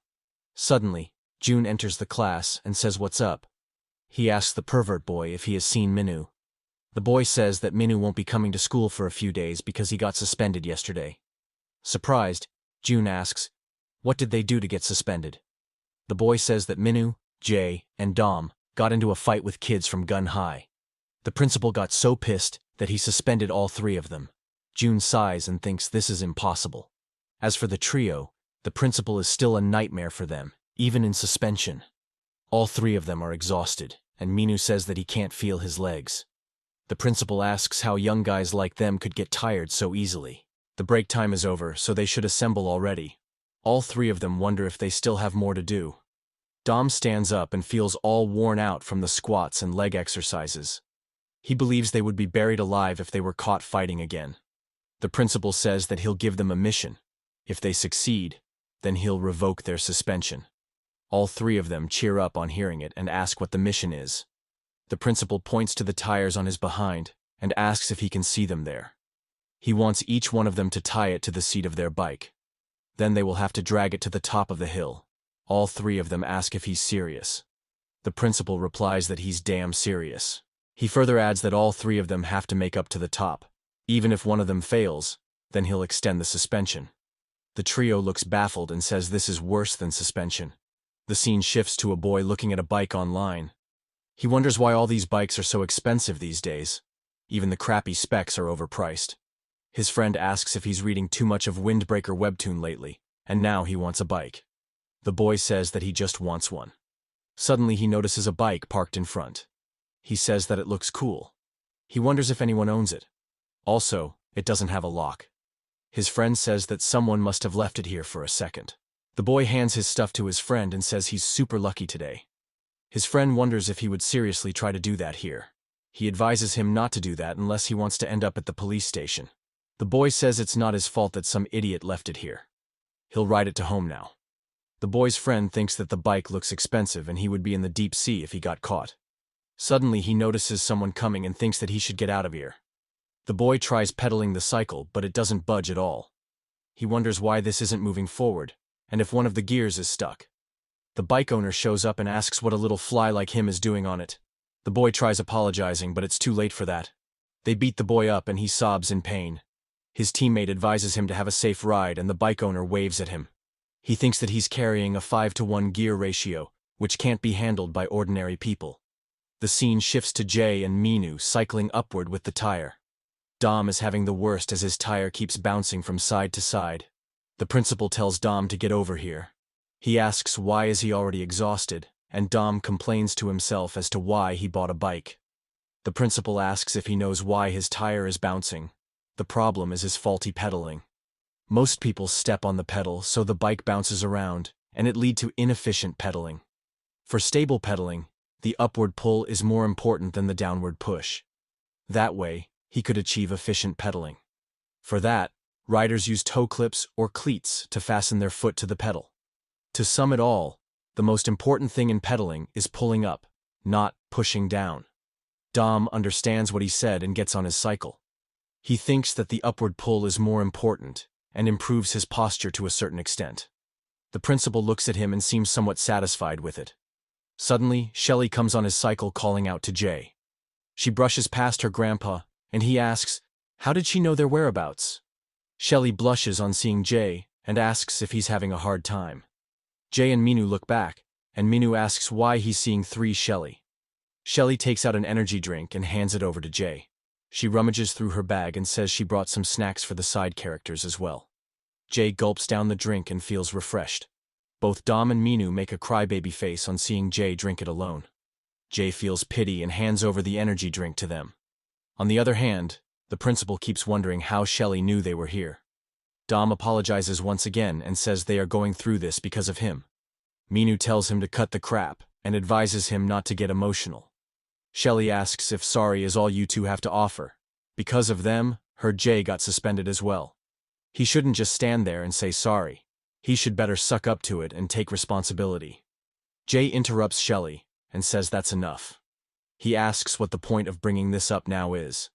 She should just go back and stop bothering them. Shelley says that they can't come to school, so she is worried about him.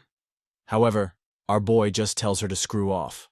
Shelley's tear shows up on hearing Jay's response, and Dom and Minu freak out.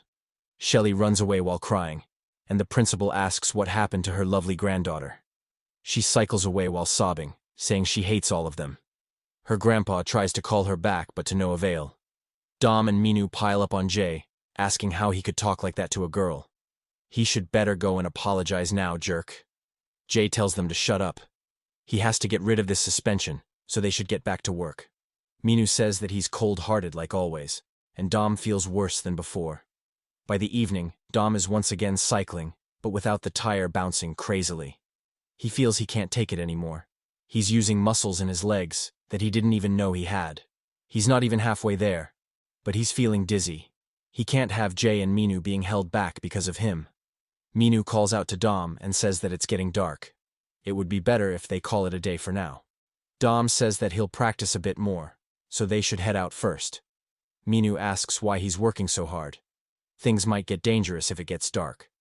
Dom says that he is not a baby, so he shouldn't worry about him. He'll head home before dark. Minu asks if he has to work so hard on the first day itself. Jae chimes in and says that he's going to study now. Minu asks what kind of beast he is. He's still thinking about studying even after getting the suspension. Minu says that he'll talk to him later and advises Dom to get back before dark. Dom gives them a thumbs up, and Minu leaves along with Jae. Dom thinks that he wouldn't have to be here late if he was able to ride like them. After pedaling with tires for the whole day, Minu feels much easier to pedal now. They blow through the streets at a speed never matched before.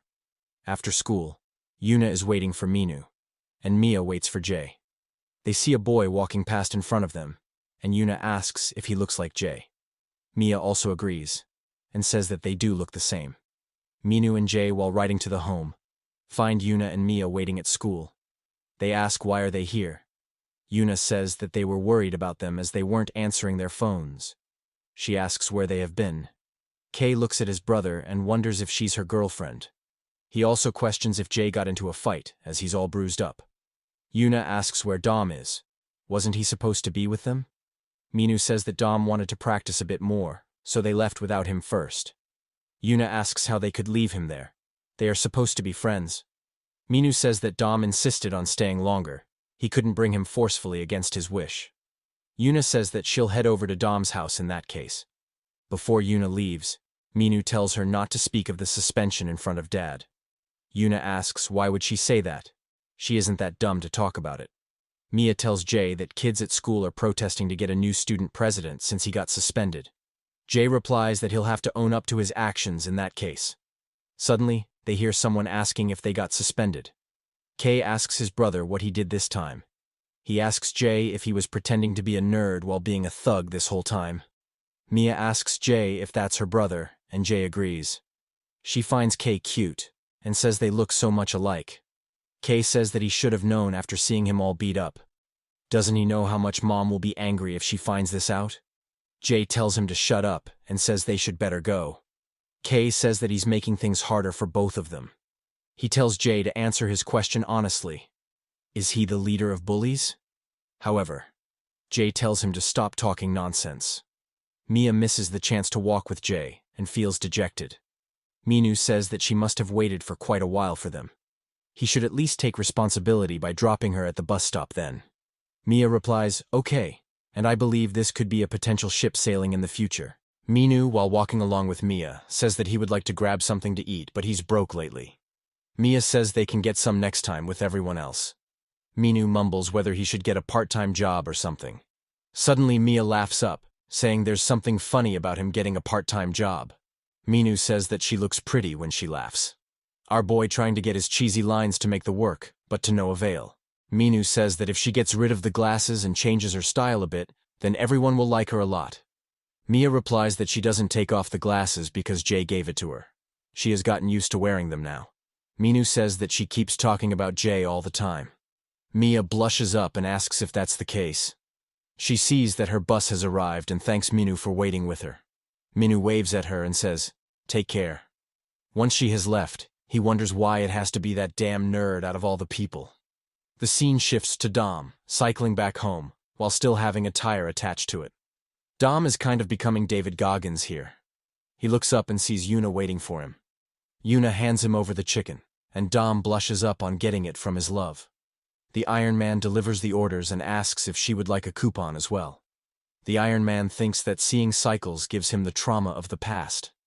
In the background, Yuna scolds Dom for starving the whole day. Later, Dom bites down the chicken, and feels that this is best after putting in all the hard work. Yuna tells him to slow down as no one will steal it from him. Dom explains everything that happened so far and says this is his fault. Yuna says that the principal took things too far today. She advises him not to practice in the dark as it's dangerous. Dom says that he feels bad that they got suspended because of him, so he thought about working harder. Yuna says that she already told him not to fight then. Nothing good comes out of it. Dom apologizes to Yuna for breaking the promise of not fighting again. Yuna tells him to forget about it. She was the reason that this whole thing started, so she should be the one responsible. Yuna thanks him for what he has done so far for her. Dom blushes and remains in awe upon hearing those words. Feeling nervous, he starts chomping down on the food and chokes on it. Yuna asks what's wrong and Dom starts speaking gibberish. He gulps down the coke, but spills it out as well. Yuna tells him to slow down and stop acting like an escaped convict. The scene shifts to Vinny smoking a cigarette while balancing on his cycle. At school, he beat the boys who spread rumors about him in the school. Sung holds Vinny down and tells him to take it easy. However, Vinny kicks another boy and asks if they are not afraid of him because he lost to those Sunny High pricks. Another boy asks what happened, and a boy informs him that Vinny got his ass whooped by a Sunny High dude. Later, Vinny is called to the staff room for doing violence in the school. The teacher raises his hand to slap him, but halts himself. He says that hitting trash like him would be a waste of his energy. He scolds him for beating other school kids first, and now beating his classmates. He should better clean himself up, otherwise, no one in the school or society would want him. He has filed a suspension on him, so he shouldn't come to school from tomorrow. At present, Vinny feels hopeless and thinks about giving up on school. His phone buzzes, and he sees his mother calling. Suddenly, Vinny hears someone shouting. He sees that some boys have dined and dashed, and the owner is chasing after them. The boy wonders why the owner keeps following him. It's not worth it for how much she's running. Suddenly, Vinny hits the boy right at the perfect angle, making the boy regret stealing for his entire life. The boy curls on the ground, holding his crouch in pain. The owner grabs him and calls him a little thief. She'll now show him how scary this world can be. He'll be coming to the police station along with her. The boy apologizes and Vinny calls them idiots. Later, Vinny walks down the road with his cycle. He stops at a downhill and remembers his past. He and Minu both trash-talked before going down the hill. Their crew members wonder if they have gone crazy. One of them might end up getting killed over their stupid pride. June also says that he's taking things too far. Why do they have to race this downhill out of all the places? If things go out of control, then it might become worse for them. Minu tells Vinny to keep things fair and square on this downhill. Vinny asks if he's scared. It's not official, so they should enjoy themselves. Little rich kids like him brag about their bikes but suck at riding. Minu tells him to keep talking BS and he'll see him at the finish line. Both of them start going down the hill with Minu being ahead. Suddenly Vinny tries to shove Minu, and Minu asks what he's trying to pull now. Vinny mocks him for acting scared. He says that his face is hilarious right now. Vinny takes him over the turn and says they should have a little fun now. He skids his tire by stepping his foot on it. Minu's tire brushes against Vinny's tire, and he gets knocked out of the balance. Vinny too crashes as well, and June comes running for them from behind. Vinny gets up with his hand bleeding all over it. However, Minu has his worst as he slammed into the fence. June hurriedly rushes to Minu's aid and Vinny finds this quite pleasing. Vinny now looks at the same downhill and feels quite good about it. He then starts going at it again. At Jay's house, Minu is once again hogging at his place. He says that his whole body is aching from going uphill today. Jay asks how long he plans to sponge off from him. Minu replies that he isn't sure yet. His place feels more comfortable to him. Minu lays down on the bed and hits something hard. He gets up immediately and wonders what that was. He checks under the pillow and finds a cell phone. He asks Jay why he keeps this stuff here. It looks so ancient that it should be at a museum. He should better change his phone. Jay replies that he only needs to take calls. What else does he need it for? Minu says that he's just a different breed from others. Jay tells him to shut up and switches off the light. Before sleeping, Minu asks Jay what he thinks of Mia. Jay asks why he's talking about her all of a sudden. Minu asks if he's not interested in her. If that's the case, can he ask her out then? Jay says he can do whatever he wants. He doesn't need his permission for that. Minu says all right, and talks about doing whatever he wants. The scene shifts to Sung calling Vinny, but Vinny doesn't pick it up. He wonders if he's dead or something. As for Vinny, he just isn't in the mood to pick it up. He takes out his last cigarette and thinks that he doesn't have money to buy anymore. Plus, he can't steal because he can't go to school. He puts on his jacket and thinks about asking his mom for some money. The scene shifts to the mall where a lot of crowd has gathered. Vinny's mom is working as a peon there and mops the floor. She breathes a sigh of relief after doing the work. She notices a parent, scolding her son for messing his face and clothes with the food. She cleans her son's mouth and says she won't buy him more snacks if he keeps doing this. Vinny's mom looks at the child, and it reminds her of the past. In the past, she walked home with Vinny, and little Vinny asked about making something good for dinner. He says he would like to have stir-fried pork. Since they were poor, Vinny's mom replied she would make it the next week when she would have money. Little Vinny replies that he wants it today and he's sick of having rice with soy sauce every day. She felt sorry for her son, as she wasn't able to give him what he wanted. At present, a boy drops his ball and it rolls towards Vinny's mom. She picks it up and tells the boy to take it as he dropped this. The boy goes forward and thanks her for it. However, the child's mother holds him back by grabbing his hand. She tells her kid that he shouldn't pick something dirty from the floor. She'll buy him a new one, so they should just leave this one. Vinny's mom sighs at being looked down upon and hearing such responses. Another worker asks why she's standing idle there. She needs to empty the garbage bins. Vinny's mom says that she's coming. While going forward, she accidentally hits the broom on a woman's leg. The girl asks what that was and says it's gross. Her fiancé asks what's wrong. Vinny's mom apologizes for making the mistake. However, the girl lashes out at her, saying that she should better watch where she takes her filthy mop. Her fiancé asks what has gotten into her suddenly. Vinny's mom once again apologizes for causing trouble. Soon enough, Vinny arrives at the place where his mom is working. He feels sick coming here because of these rich people, and thinks about getting some money and getting out of here. Vinny looks around and some girls notice him. They whisper among themselves that the red-haired boy seems to be deformed. He has one eye colored. Vinny thinks that everyone keeps saying those stuff behind his back. Suddenly he hears a commotion going on and the people ask if there's a fight. Vinny hears a woman screaming at someone and asking for the manager to be brought here. He wonders who the hell is screaming so loud. The girl is still lashing out at Vinny's mom, saying that she ruined her shopping experience and her day. She asks if this is how they treat VIP customers. Vinny's mom gets on her knees and begs for forgiveness. The girl says that she won't come back unless she's fired from this job. Suddenly, Vinny steps out from the crowd and calls out to his mother. He asks what she's doing on the floor. The girl asks who this new trash is. Vinny ignores her and picks up the broom. He then smashes it onto the floor, thus breaking it. Vinny converts the broom into a fighting stick and tells the crazy bitch to shut her goddamn mouth. Vinny's mom holds him and tells him to stop. She asks what he is doing. The girl gets frightened and asks if that sicko is her son. She wonders why he's freaking out at them. She says that both of them are pathetic. Vinny tells her to say that again, unless she wants her head bashed by this broom. The girl freaks out and calls for security. Vinny's mom begs him not to do this, at least for her mom's sake. Vinny tells her to let go of him. He's sick of her as well. He asks if doesn't she have any self-respect. This bitch is nothing, so why is she kneeling to her? Vinny's mom says that she was wrong in the first place and tells him to stop. Vinny says that it doesn't matter how important making money is, but she shouldn't degrade herself to this bitch. Vinny remembers his past when he was both scolded and embraced by his mother. Now that he saw her kneeling in front of others, it boils his blood. He curses at the girl and lunges forward. Vinny's mother tries to stop him and the girl too freaks out. Suddenly, Vinny's mom collapses while begging him to stop. Vinny looks at her and wonders what just happened to her. He drops the stick and shouts for her mom. Later, he takes her to the emergency hospital. The doctor puts her on an IV drip and explains that she's in the final stage of cirrhosis of the liver. She must have known it, but she must haven't told him about it. Her condition is very serious right now, and a liver transplant is the only treatment option left.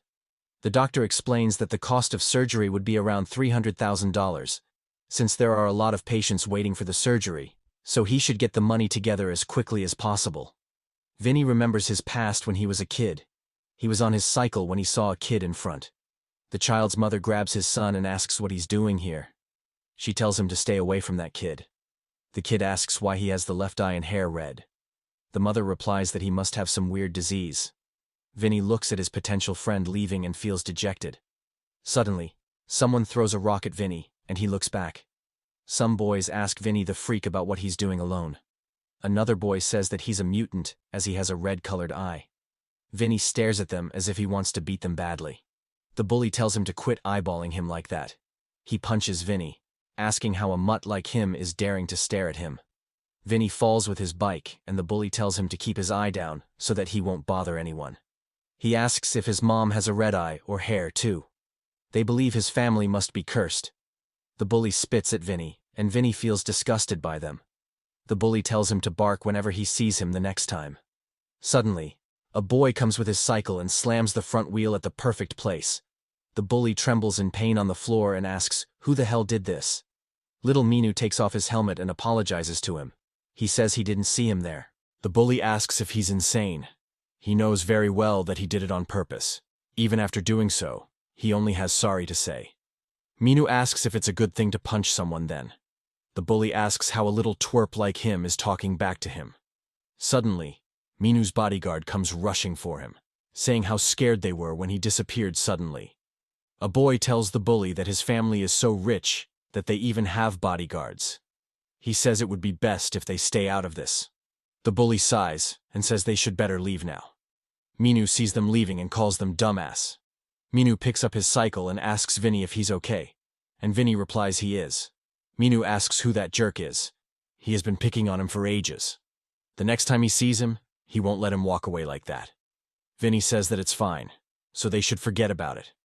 Minu says that he's the only kid in this neighborhood with whom he can ride his bike. How is he supposed to ignore him like that? He asks if he will join his biking crew later. Vinny says that he will join it if he changes the name from Zephyrus to something else, as it sounds childish. Minu asks what's wrong with it. The name is related to the god of wind, which comes from Greek mythology. The bodyguard asks what he's doing. He should come back home now. His father told them to bring him back early as he'd be going out for dinner. Minu asks if can't he play a bit longer, but the guard stays adamant. He tells him to stop playing and just come with them. Before leaving, the guard tells Vinny to stay away from Minu. If they ever see him again with Minu, then things won't be good for him. The guard takes Minu's cycle and wonders why Minu hangs with a weird-looking kid. One guard takes Minu, while the other one carries the bike. Vinny is left alone with his cycle, feeling dejected. The scene shifts to the welcome ceremony of students moving to middle school. The principal announces that he expects them to be faithful and diligent in their studies. Some boys look at Vinny and make fun of his red eyes and hair. They wonder if he has a disease or something. Vinny stands among the crowd, listening to all the insults behind his back. He looks behind and sees his mother standing with a bouquet. When Vinny sees her, she waves back at him. However, Vinny wonders why she came here as it's too embarrassing for him. He told her not to come, and now he'll have to pretend he doesn't know her. After the welcome ceremony, Vinny's mom hands her son a bouquet and congratulates him on entering middle school. Vinny takes the bouquet and listens to all the insults going about him and his mom. Vinny's mom says that she'll take a picture of him on this special day. She tells her son to smile. Vinny, in anger, slams the bouquet and says it's embarrassing. He told her not to come here, yet she still came. He tells her to stop caring about him and just go back to work. After saying that, Vinny starts running away. Vinny's mom remains in shock at her son's response. Later, Vinny is walking alone outside the school. The bullies from his childhood greet him as a freak and say they are meeting after a long time. Vinny becomes surprised on seeing his arch-enemies here. The bully throws Vinny to the ground and says he should bark whenever he sees him. He asks if he thought he would be treated like a normal kid if he showed up to school wearing their uniform. The bully's friend advises him to stop. If the teachers catch them, then it wouldn't be good for them. The bully tells Vinny to keep his eyes down at school from now on, unless he wants his other eye to turn red. The bully leaves away with his friend, saying that his mother looks like a monster as well. On hearing those trash speak ill of his mother, the anger within Vinny sparks up. He gets up and looks at them fiercely. He tells them to stop right there. The bully walks toward Vinny and asks if he just swore at him. He says that he dug his grave now. It wouldn't matter to him if the teacher shows up or not, he'll whoop him badly. However, Vinny just stares at the bully. The bully grabs Vinny's mouth and asks what he's staring at. Vinny takes out the pen from his pocket and jams it into the bully's arm. The bully cries in pain, and Vinny quickly follows up with a punch on his face. The bully stumbles back, and Vinny thinks that these people look down on others just because he looks different from them. He wonders why such stuff gives them a sense of superiority. Vinny punches the boy again, and thinks that the only way for him to survive would be to beat these punks at their own game. Vinny did the same thing as he slowly reached high school. He ripped anyone to shreds who spoke ill about him. He believed that the world was unfair, so this was the only way for him to retaliate. At present, Vinny's mom grabs his hand, and Vinny feels sorry for her. Later that evening, Vinny is walking alone on the road. He looks at the city and the sun setting, while contemplating his life. He rummages in his pocket for cigarettes, but he finds out he has none left. He crushes the packet and breathes a sigh of relief. He remembers his past when his mother got that scar on the face. She was going back home while thinking about the price of meat. She remembers her son asking for pork one day, and now she is able to afford it for him. Once she returns home, she freezes up on seeing something.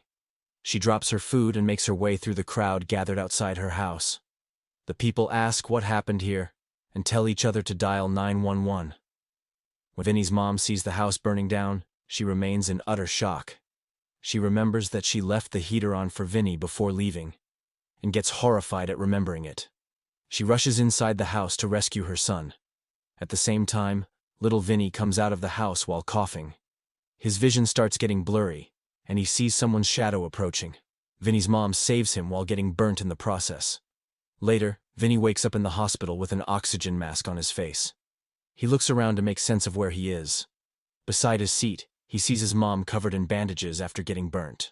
On that day, his world turned upside down.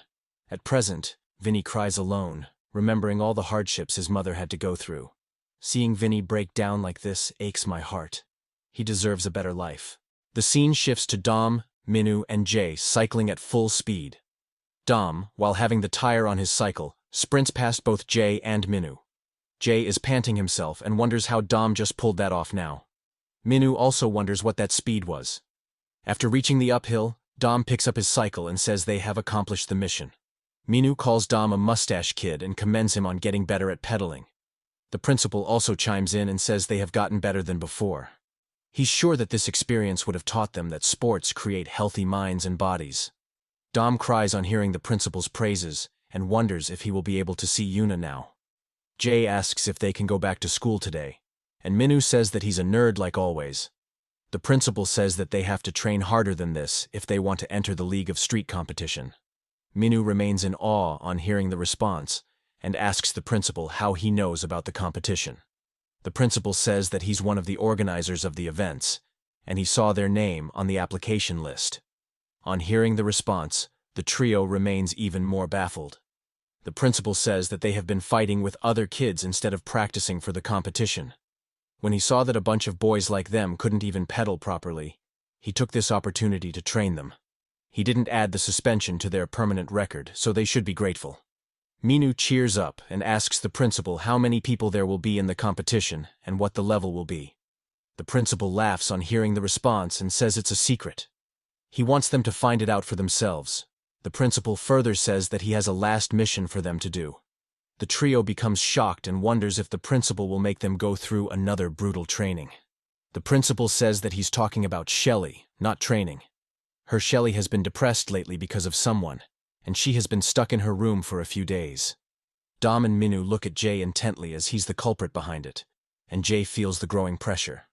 The principal says that their final mission would be to make Shelly feel better and get her to come to school tomorrow. He believes friends can do this kind of thing for each other. The principal announces that they are now dismissed. Later that evening, the trio walks back home after an exhausting day. Minu calls Jay an idiot and says they have to take care of another stuff because of him. He should better go to her and apologize. Dom also chimes in and says that he needs to make Shelly feel better and make her come to school tomorrow. Minu scolds Jay for talking badly to a girl. Shelly only came to visit him because she was worried about him. He further asks Jay if he doesn't like girls. Jay locks in and says that he has no other choice if he has to go to school tomorrow. Minu remains in utter shock on seeing Jay agree so easily. Normally, he would just ignore stuff like this. Later, Jay reaches Shelly's home and stands puzzled with his cycle. He looks behind to ask Dom and Minu what he should do now. With their eyes dazzling, Dom wishes Jay good luck, and Minu tells him to grow some balls. Jay sighs and thinks that he has no other option left now. He presses the bell, and Shelly asks who it is. Jay replies that it's him. He came to talk to her for a minute. Jay doesn't hear a response and wonders if she's still angry with him. Suddenly, Shelly tells him to wait for a second, and Jay grows worried. Jay tries to soothe himself by exhaling deeply. Behind the bushes, Dom and Minu's interests peak on seeing her come out. Later, Jay and Shelly sit in the park awkwardly. A silence looms between them. Shelly asks Jay what he wants and why he called her here. Jay clutches his teeth and wonders what he should do next. Earlier, Minu suggested Jay to hand a flower to Shelly. He says that it would be rude for a guy to apologize to a girl empty-handed. Minu, with ultimate seriousness, says this weapon will soften a girl's heart. He should also say something cheesy while handing her the rose. Minu gives them a demonstration of how he would be saying sorry to her, and both Jay and Dom become disgusted by it. Minu gets carried away and says this pink rose is a sign of promise and happiness. He vows before this flower to never make her cry again. They should be happy together again. Dom feels sickened by Minu's acting and asks Jay if they should smack Minu. At present, Jay feels nervous and sweat keeps appearing on his face. Shelly asks why he isn't saying anything. Jay, withholding his emotions, reaches for the rose in his shirt. He takes it out, and his hands start trembling while holding it. Shelly looks surprised on seeing Jay pull out a rose. Jay utters the word Shelly, but starts fumbling after that. Minu encourages Jay from behind the bushes, saying he must win this. Jay keeps saying her name and starts feeling disgusted by himself. He throws the rose on the bench and gets up. He says he can't do this anymore. Dom and Minu become dejected on seeing that ditchhead lose the golden chance. Minu further says that this damn nerd is stubborn as hell. Shelly picks up the rose and tells Jay to wait. She asks if he came all the way here just to give her this. She has never been so shocked on hearing a guy tell her to screw off. Did he think that a stupid flower would make her feel better? Jay asks what he's supposed to do then. Shelly says that he has to do her a favor, and she'll forgive him. Jay asks what kind of favor she wants. Shelly hesitates for a while and says that he has to be her boyfriend for a week from tomorrow. Both Dom and Minu remain in shock on hearing Shelly's response. Usually, it's a guy who asks the girl out, not the other way around.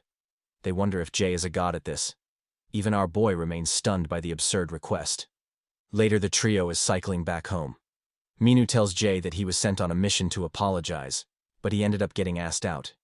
He asks if he studies books on reading girls' minds. He's the only dude on Earth who got a date from a girl he just told to screw off.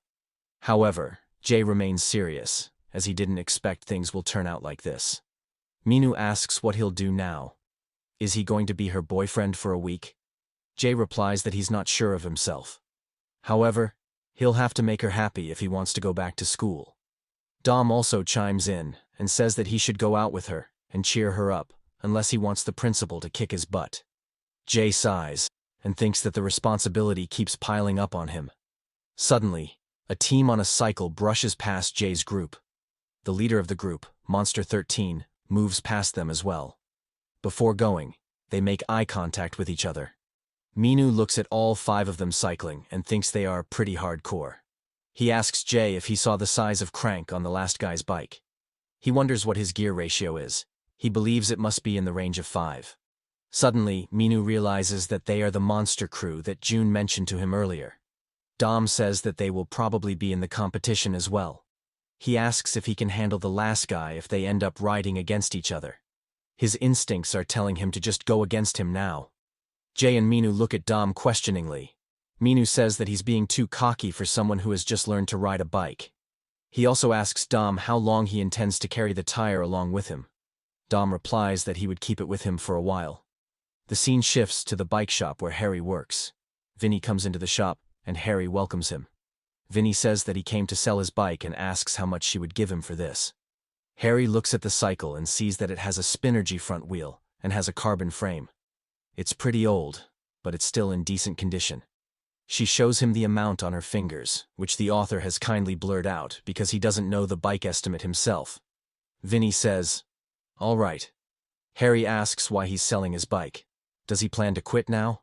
Or he's getting a new bike? Vinny gets straight to the point and says he needs the money. Harry thinks that this punk has quite an attitude. She tells him to wait for a while here.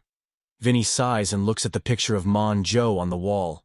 He then looks at the poster of a cycling competition. Just glancing at the poster, Vinny's eyes lit up. Later, Harry comes back and says she brought his precious cash. However, what she finds out isn't Vinny, but the ripped poster of the cycling competition.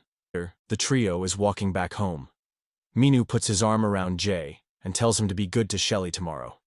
If he makes the right move, then who knows? He might end up getting married to her. Dom feels a bit jealous on hearing this. He wonders if Yuna would ever ask him to be her boyfriend for a week. He thinks that being BF for 1 week isn't enough.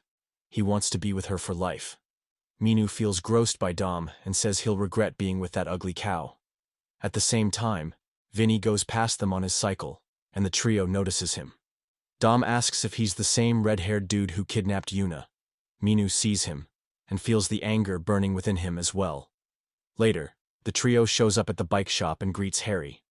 Harry says that it's been quite a while since they showed up here. Even after today's hellish training, Dom asks if they could do some roller training. This guy is just insane. Minu asks if a red-haired kid wearing a black sweatshirt stopped in here. Harry agrees and says that he came here to sell his bike, but then he just took his bike and left. Minu wonders what's up with him, selling his bike all of a sudden. Harry asks if he knows that guy. She didn't get any details, but he seemed desperate for some money. She shows them the poster that he ripped off the wall before leaving. Minu looks at the remaining scraps of the poster and deduces that it was League of Street poster. The scene shifts to the next day at school. Some boy remain in utter shock and say that this damn nerd is going out with that hottie. A boy punches the wall and says that he got rejected when he asked her out. Then why him? What's so special about him? Shelley holds Jay's arm closely, and the boys say that this would have happened when they saw this damn nerd flirting with her. Minu from behind says that he's becoming the target of other guys. Dom also advises him to be careful. Who knows, someone might stab him in blind love. Jay feels the growing pressure and closes his eyes. Suddenly someone calls out to Jay as the ex-student president. A loser says that he's looking good lately, and he's even dating in school. He should know that he got suspended from being a student president as he got into a fight and ruined their school's image. Minu asks if other kids replaced Jay from student president while they were in suspension. The loser says that the student made a wise decision, and he thought about telling them. He shows them his badge and says that he's the new student president. He'll lead the school to great heights. However, Jay, like a Sigma male, ignores the loser and walks past him. The loser thinks that this jerk still ignores people. He acts like a model student during the day and gets into gang fights with thugs at night. Minu asks the loser if he called them thugs. Dom cracks his knuckles and curses the boy, saying he's deeply sorry about the gang fighting. The loser gets scared, but still taunts them to hit him. If they hit him, then he'll complain to the principal. He'll crack down the violence in the school, so they should be careful. Shelley tells the loser to shut his damn mouth. She walks toward the boy, and he hesitates for a while. She grabs his jacket and says she doesn't care whether he's the new student president or not. She makes the boy bow down with the jacket and says that he's a pathetic loser. How dare he pick on her boyfriend in the morning? Being a student president doesn't make him the boss around here. Shelley gets ready to punch him and asks if he would like to be beaten up by a girl. Minu and Dom hold Shelley from thrashing the boy, but Shelley keeps tormenting the boy. Another boy thinks that her angel isn't an angel anymore. The boy holding the phone thought that Shelley was going to hook up with that Minu kid, but he was so wrong. Yuna also looks at the ongoing commotion and wonders if they are dating. She can't figure out these people. She asks Mia if she's all right. Mia gloomy replies that this day has come eventually. Mia looks at Jay approaching and greets him. She says it's good to see him at school again. Also, his face got tanned since the last time. Jay just gave her a straight yes and walks away. The scene shifts to someone putting Jay's photo on a punching bag. Suddenly, someone punches Jay hard on the face. Turns out, it's the school principal who's taking his anger out on virtual Jay. He thinks this little punk is dating her innocent Shelley. She was never interested in boys, so how did she change so suddenly after meeting him? He has to control his emotions for the sake of Shelley's happiness. Suddenly, a teacher enters the room and says that she brought the gym teacher from Italy as he requested earlier. The principal tells her to let him in. A man looking quite manly enters the room and asks if he needs him. The principal calls him his boy and says he has finally come. The teacher thinks that it would be best to leave these two alone now. The manly man asks if he wants him to be the homeroom teacher for Class 1. The principal agrees and says he wants him to keep an eye on a kid named Jay as well. He has been going around with his granddaughter. Also, there's a biking competition coming up, so he wants to act as a coach for them. He asks if isn't he quite a biker himself. The manly man tells the principal boy not to remind him of the old days. He puts his hand on his chest and says his heart starts racing whenever he thinks about that time. The principal feels disgusted and questions whether it was the right thing to bring him here. The manly man smiles and asks if there are a lot of cute boys in Class 1. The principal asks why he wants to know about that. The manly teacher replies that he wants to get into the class and smell some of those fresh boys. The scene shifts to the area where people register for the biking competition. Vinny asks the receptionist why they are only accepting the group application and not taking the single ones for the competition. The receptionist tries to explain to him, but Vinny insists that he wants to participate individually. The receptionist says that the poster clearly states that crews are only allowed. He'll have to make a crew, and then he can join. Vinny asks if that means he can't participate on his own. Suddenly, a voice asks Vinny about why he's being rude to this young lady. Vinny turns around and asks who is interfering with him. 3 guys enter the place with their cycle, and the man in the middle is more of a fashion designer. The man calls Vinny a redhead and tells him to stop bothering this nice young lady. He should make a team first loser. Vinny looks at him closely, and Huang also looks at him closely. Huang recognizes him and says he has grown so much that he almost didn't recognize him. Vinny notices that this bastard is the same kid who bullied him in his childhood days. He feels burning anger on seeing him. The scene shifts to the classroom where someone is writing something on the board. The manly teacher introduces himself as Mario Nam. He further says that he would be in charge of Class 1, and it's a pleasure to meet them all. The students gossip if this guy really is their new gym teacher. They believe their life is doomed now. A boy says that he must be dreaming and thinks about dropping out of school suddenly. Mario Nam asks where the boy Jay is. The students look towards Jay in confusion, and Jay nervously says that it's him. Mario approaches Jay, and Jay feels the growing tension. Mario touches Jay on his chin and says that the principal has told him to keep an eye on him, especially. Mario winks at him and says that he's quite handsome. He would have kept an eye on him anyway without the principal telling him. Jay shivers in fear and feels grossed out by him. Dom looks at Jay and says it was nice knowing him. They should pretend they don't know each other. Mia and Yuna are shocked as well. Yuna says that even guys like him want a piece of Jay. Back to Vinny, who is facing his childhood nemesis. Huang asks what's wrong with him. Isn't he happy to see him here? He asks Vinny if he's here to apply for the competition. He used to be quite a troublesome rider when they were kids. Huang's underling asks how he knows this kid. Huang says that they lived in the same neighborhood as kids. Also, they attended the same junior high school. They were so close that he gave him a special nickname because of his colored eye. Huang's underling looks at Vinny closely and asks how he has 2 different eye colors. Another underling calls him an albino. Vinny gets annoyed by them and tells them to stop staring at him like a monkey in the zoo.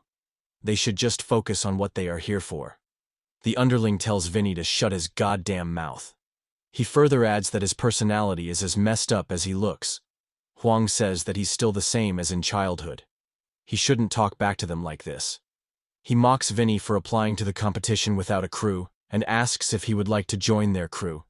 The bully's underling asks how they can accept a nobody like him. Another underling believes that the boss is out of his mind today. Vinny smirks at them and tells them to go to hell. To add more to the insult, Vinny says that he would join a school club instead of being in their lame crew. Huang sighs and thinks that he's acting so cold just because he teased him a bit when they were kids. He pats Vinny and says that it was ages ago. He should stop sucking up to the past. Vinny feels disgusted by him and says he feels like throwing up being near him. The underling asks Huang as to why he's listening to this bastard trash-talking. Another underling asks if he would like to beat this kid. Vinny turns away from those pathetic losers, and suddenly Huang calls him back. He asks if he's here to join the biking competition, so they should make a bet. They can have a one-on-one race, and whoever loses has to do a favor for the winner. If he wins, then he can borrow their crew name for the application. The underling tells Vinny to stop messing with their crew. He should cut his bullcrap already. Huang says that he doesn't have to do this if he's scared. He'll think of him as a little mutt walking away because he's a scared piece of trash. Vinny becomes serious and accepts his condition. Later that evening, some boys are smoking cigarettes and having fun. A girl notices some weird lights and wonders what they are. A group of people wear masks and white glowing jackets while riding their cycles. The boys ask if there's a new gang in town. The rider stops in front of the boys, and the boy wonders if that is a bike. The man takes off his mask and hoodie, revealing a face that matches a typical bully. Another guy asks the boys what they are staring at. They should put out their cigarettes and screw off. The boys, sensing the hostility, quickly leave, saying they have homework to do. Another underling asks why they are being asked to come here. He asks if they really have to do this. Huang asks what he'll do if he runs into a mutt in the street that bit him a long time ago. His underling asks what he means by that. Suddenly they see Vinny coming towards them with his cycle. Huang says that it's about time they teach this mutt a lesson, so he'll never bite anyone again. Huang's team members tell him not to lose. They think that if he loses this match, then they might as well quit this group from embarrassment. Vinny straps his helmet and locks in. Huang says that he has to follow the course as he told him before. The finish line will be at the end of the old container box. If he wins, then he'll help him join the competition. But if he loses, then he'll have to do him a simple favor. Vinny puts on his gloves and says he doesn't need anything from him. He came here to beat his cocky attitude today. Huang says that he'll see him at the end of the race. Both riders then hop on their cycle. Huang notices that Vinny is using riser bars for the handle. He believes this Vinny guy must be more into tricks than riding. Huang's team member asks what will happen if their boss loses in their home turf. Another guy says that they should worry about that red-haired kid instead. He says it doesn't matter who the rider is. Having a race at this hour is 90% guaranteed defeat for the opponent. The person smiles and says that they'll have to sacrifice another poor lamb today. Both the rider get into the position, and a masked person raises a firecracker in the hand. The firecracker explodes in the air, and the race begins. The scene shifts to Dom and his assistant coming to a place. Dom says that he'll go alone from here, and his assistant asks if he would be fine going by himself. Dom tells them to be at ease, as this is not his first time. The assistant tells Dom to call them if anything goes wrong. They'll be keeping watch for him. Later, a man smokes a cigarette when Dom shows up. Dom shows the man his phone and asks if that's him. The man says that's him and welcomes Dom. Dom sees that this guy has an expensive car and believes this guy is the real deal. He can trust this guy. The man tells him to show him the money. Dom pulls out an envelope with money stashed in it. The man counts the money, and Dom tells the man to show him the stuff. He wants to know if it's legit or not. The man asks if he's tripping. He doesn't sell knockoffs and says this one is the best of the best. Dom opens the box and sees Bad Boy AJ-11 shoes in it. Dom inspects the shoe closely and thinks that it has neat laser printing and spacing. He sees that the carbon pattern looks quite real as well.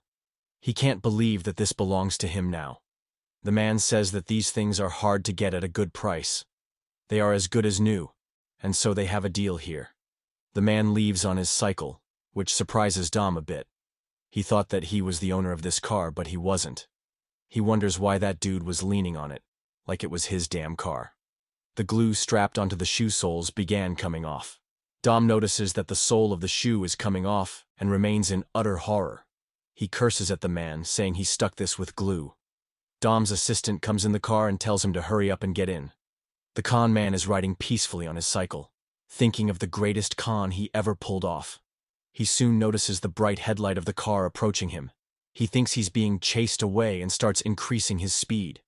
Everyone in the car is furious at him, and the assistant says they will bury him alive once they catch him. The man skids through the corner, but the car catches up with him.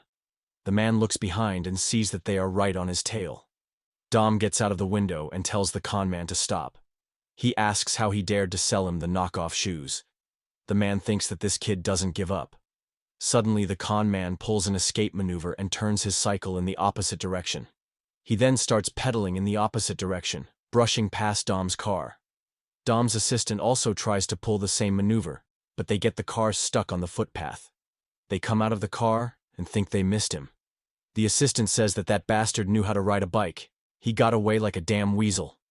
Another assistant asks Dom what they should do now. Should they have more boys go look for him? Dom grits his teeth in anger and feels a burning anger within him. He suddenly says that the guy looked so cool when he pulled that trick. Dom's assistant remains in shock at what happened to him. Suddenly, Dom notices someone approaching them in speed. He sees Vinny and another person racing alongside him. They brush past Dom in speed and he wonders what that was. The scene shifts to the car piling in a traffic jam. A person wonders why the jam is so long and thinks about taking the subway or something else the next time. Suddenly he notices two riders racing their cycles past him, which takes him by surprise. He wonders what that was. Vinny and Huang make it through the traffic at full speed, evading the cars narrowly. They soon cross the car and see the pedestrian crossing in front. However, they don't give a damn about them and run past them as well. A girl curses at them and says they almost hit her. At the same time, some construction workers are lifting something. Suddenly, Huang runs past them, surprising the workers. After Huang, Vinny makes his way between them by skidding his cycle. After going through, Vinny once again resumes his chase. The workers remain in shock and wonder what that was. At the same time, a guy is trying to make a move on his girl. The girl asks what they would do if someone sees them, but the boy assures her that no one is around here. He pulls in closer to her and says he loves her. The girl also replies that she does too. When they were about to kiss, Huang's team members flew past them. They say that they are looking quite good there. Another member tells them to get a room if they are going to do it. Just like they came in, they disappeared within seconds as well. The girl asks who they were, and the boy replies he's unsure as well.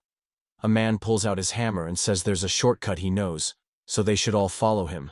They have to get there before him. Another member asks if Huang would lose to that dumbass. If he does, then it will make them all look bad.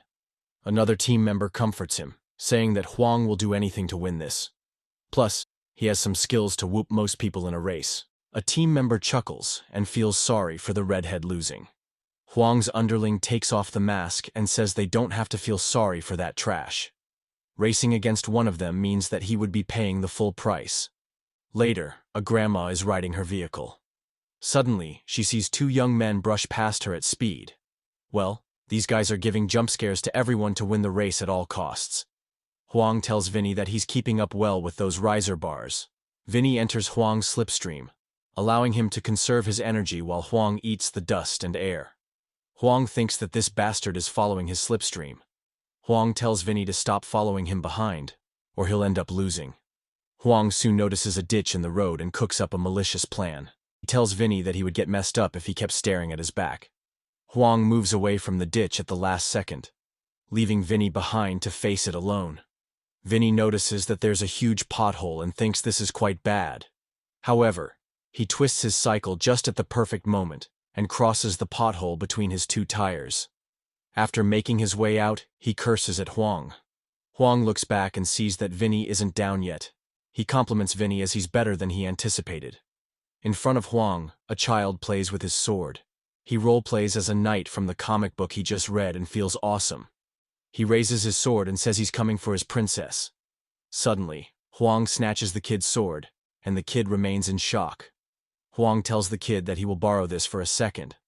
The kid becomes depressed and thinks about turning into Hulk if he can.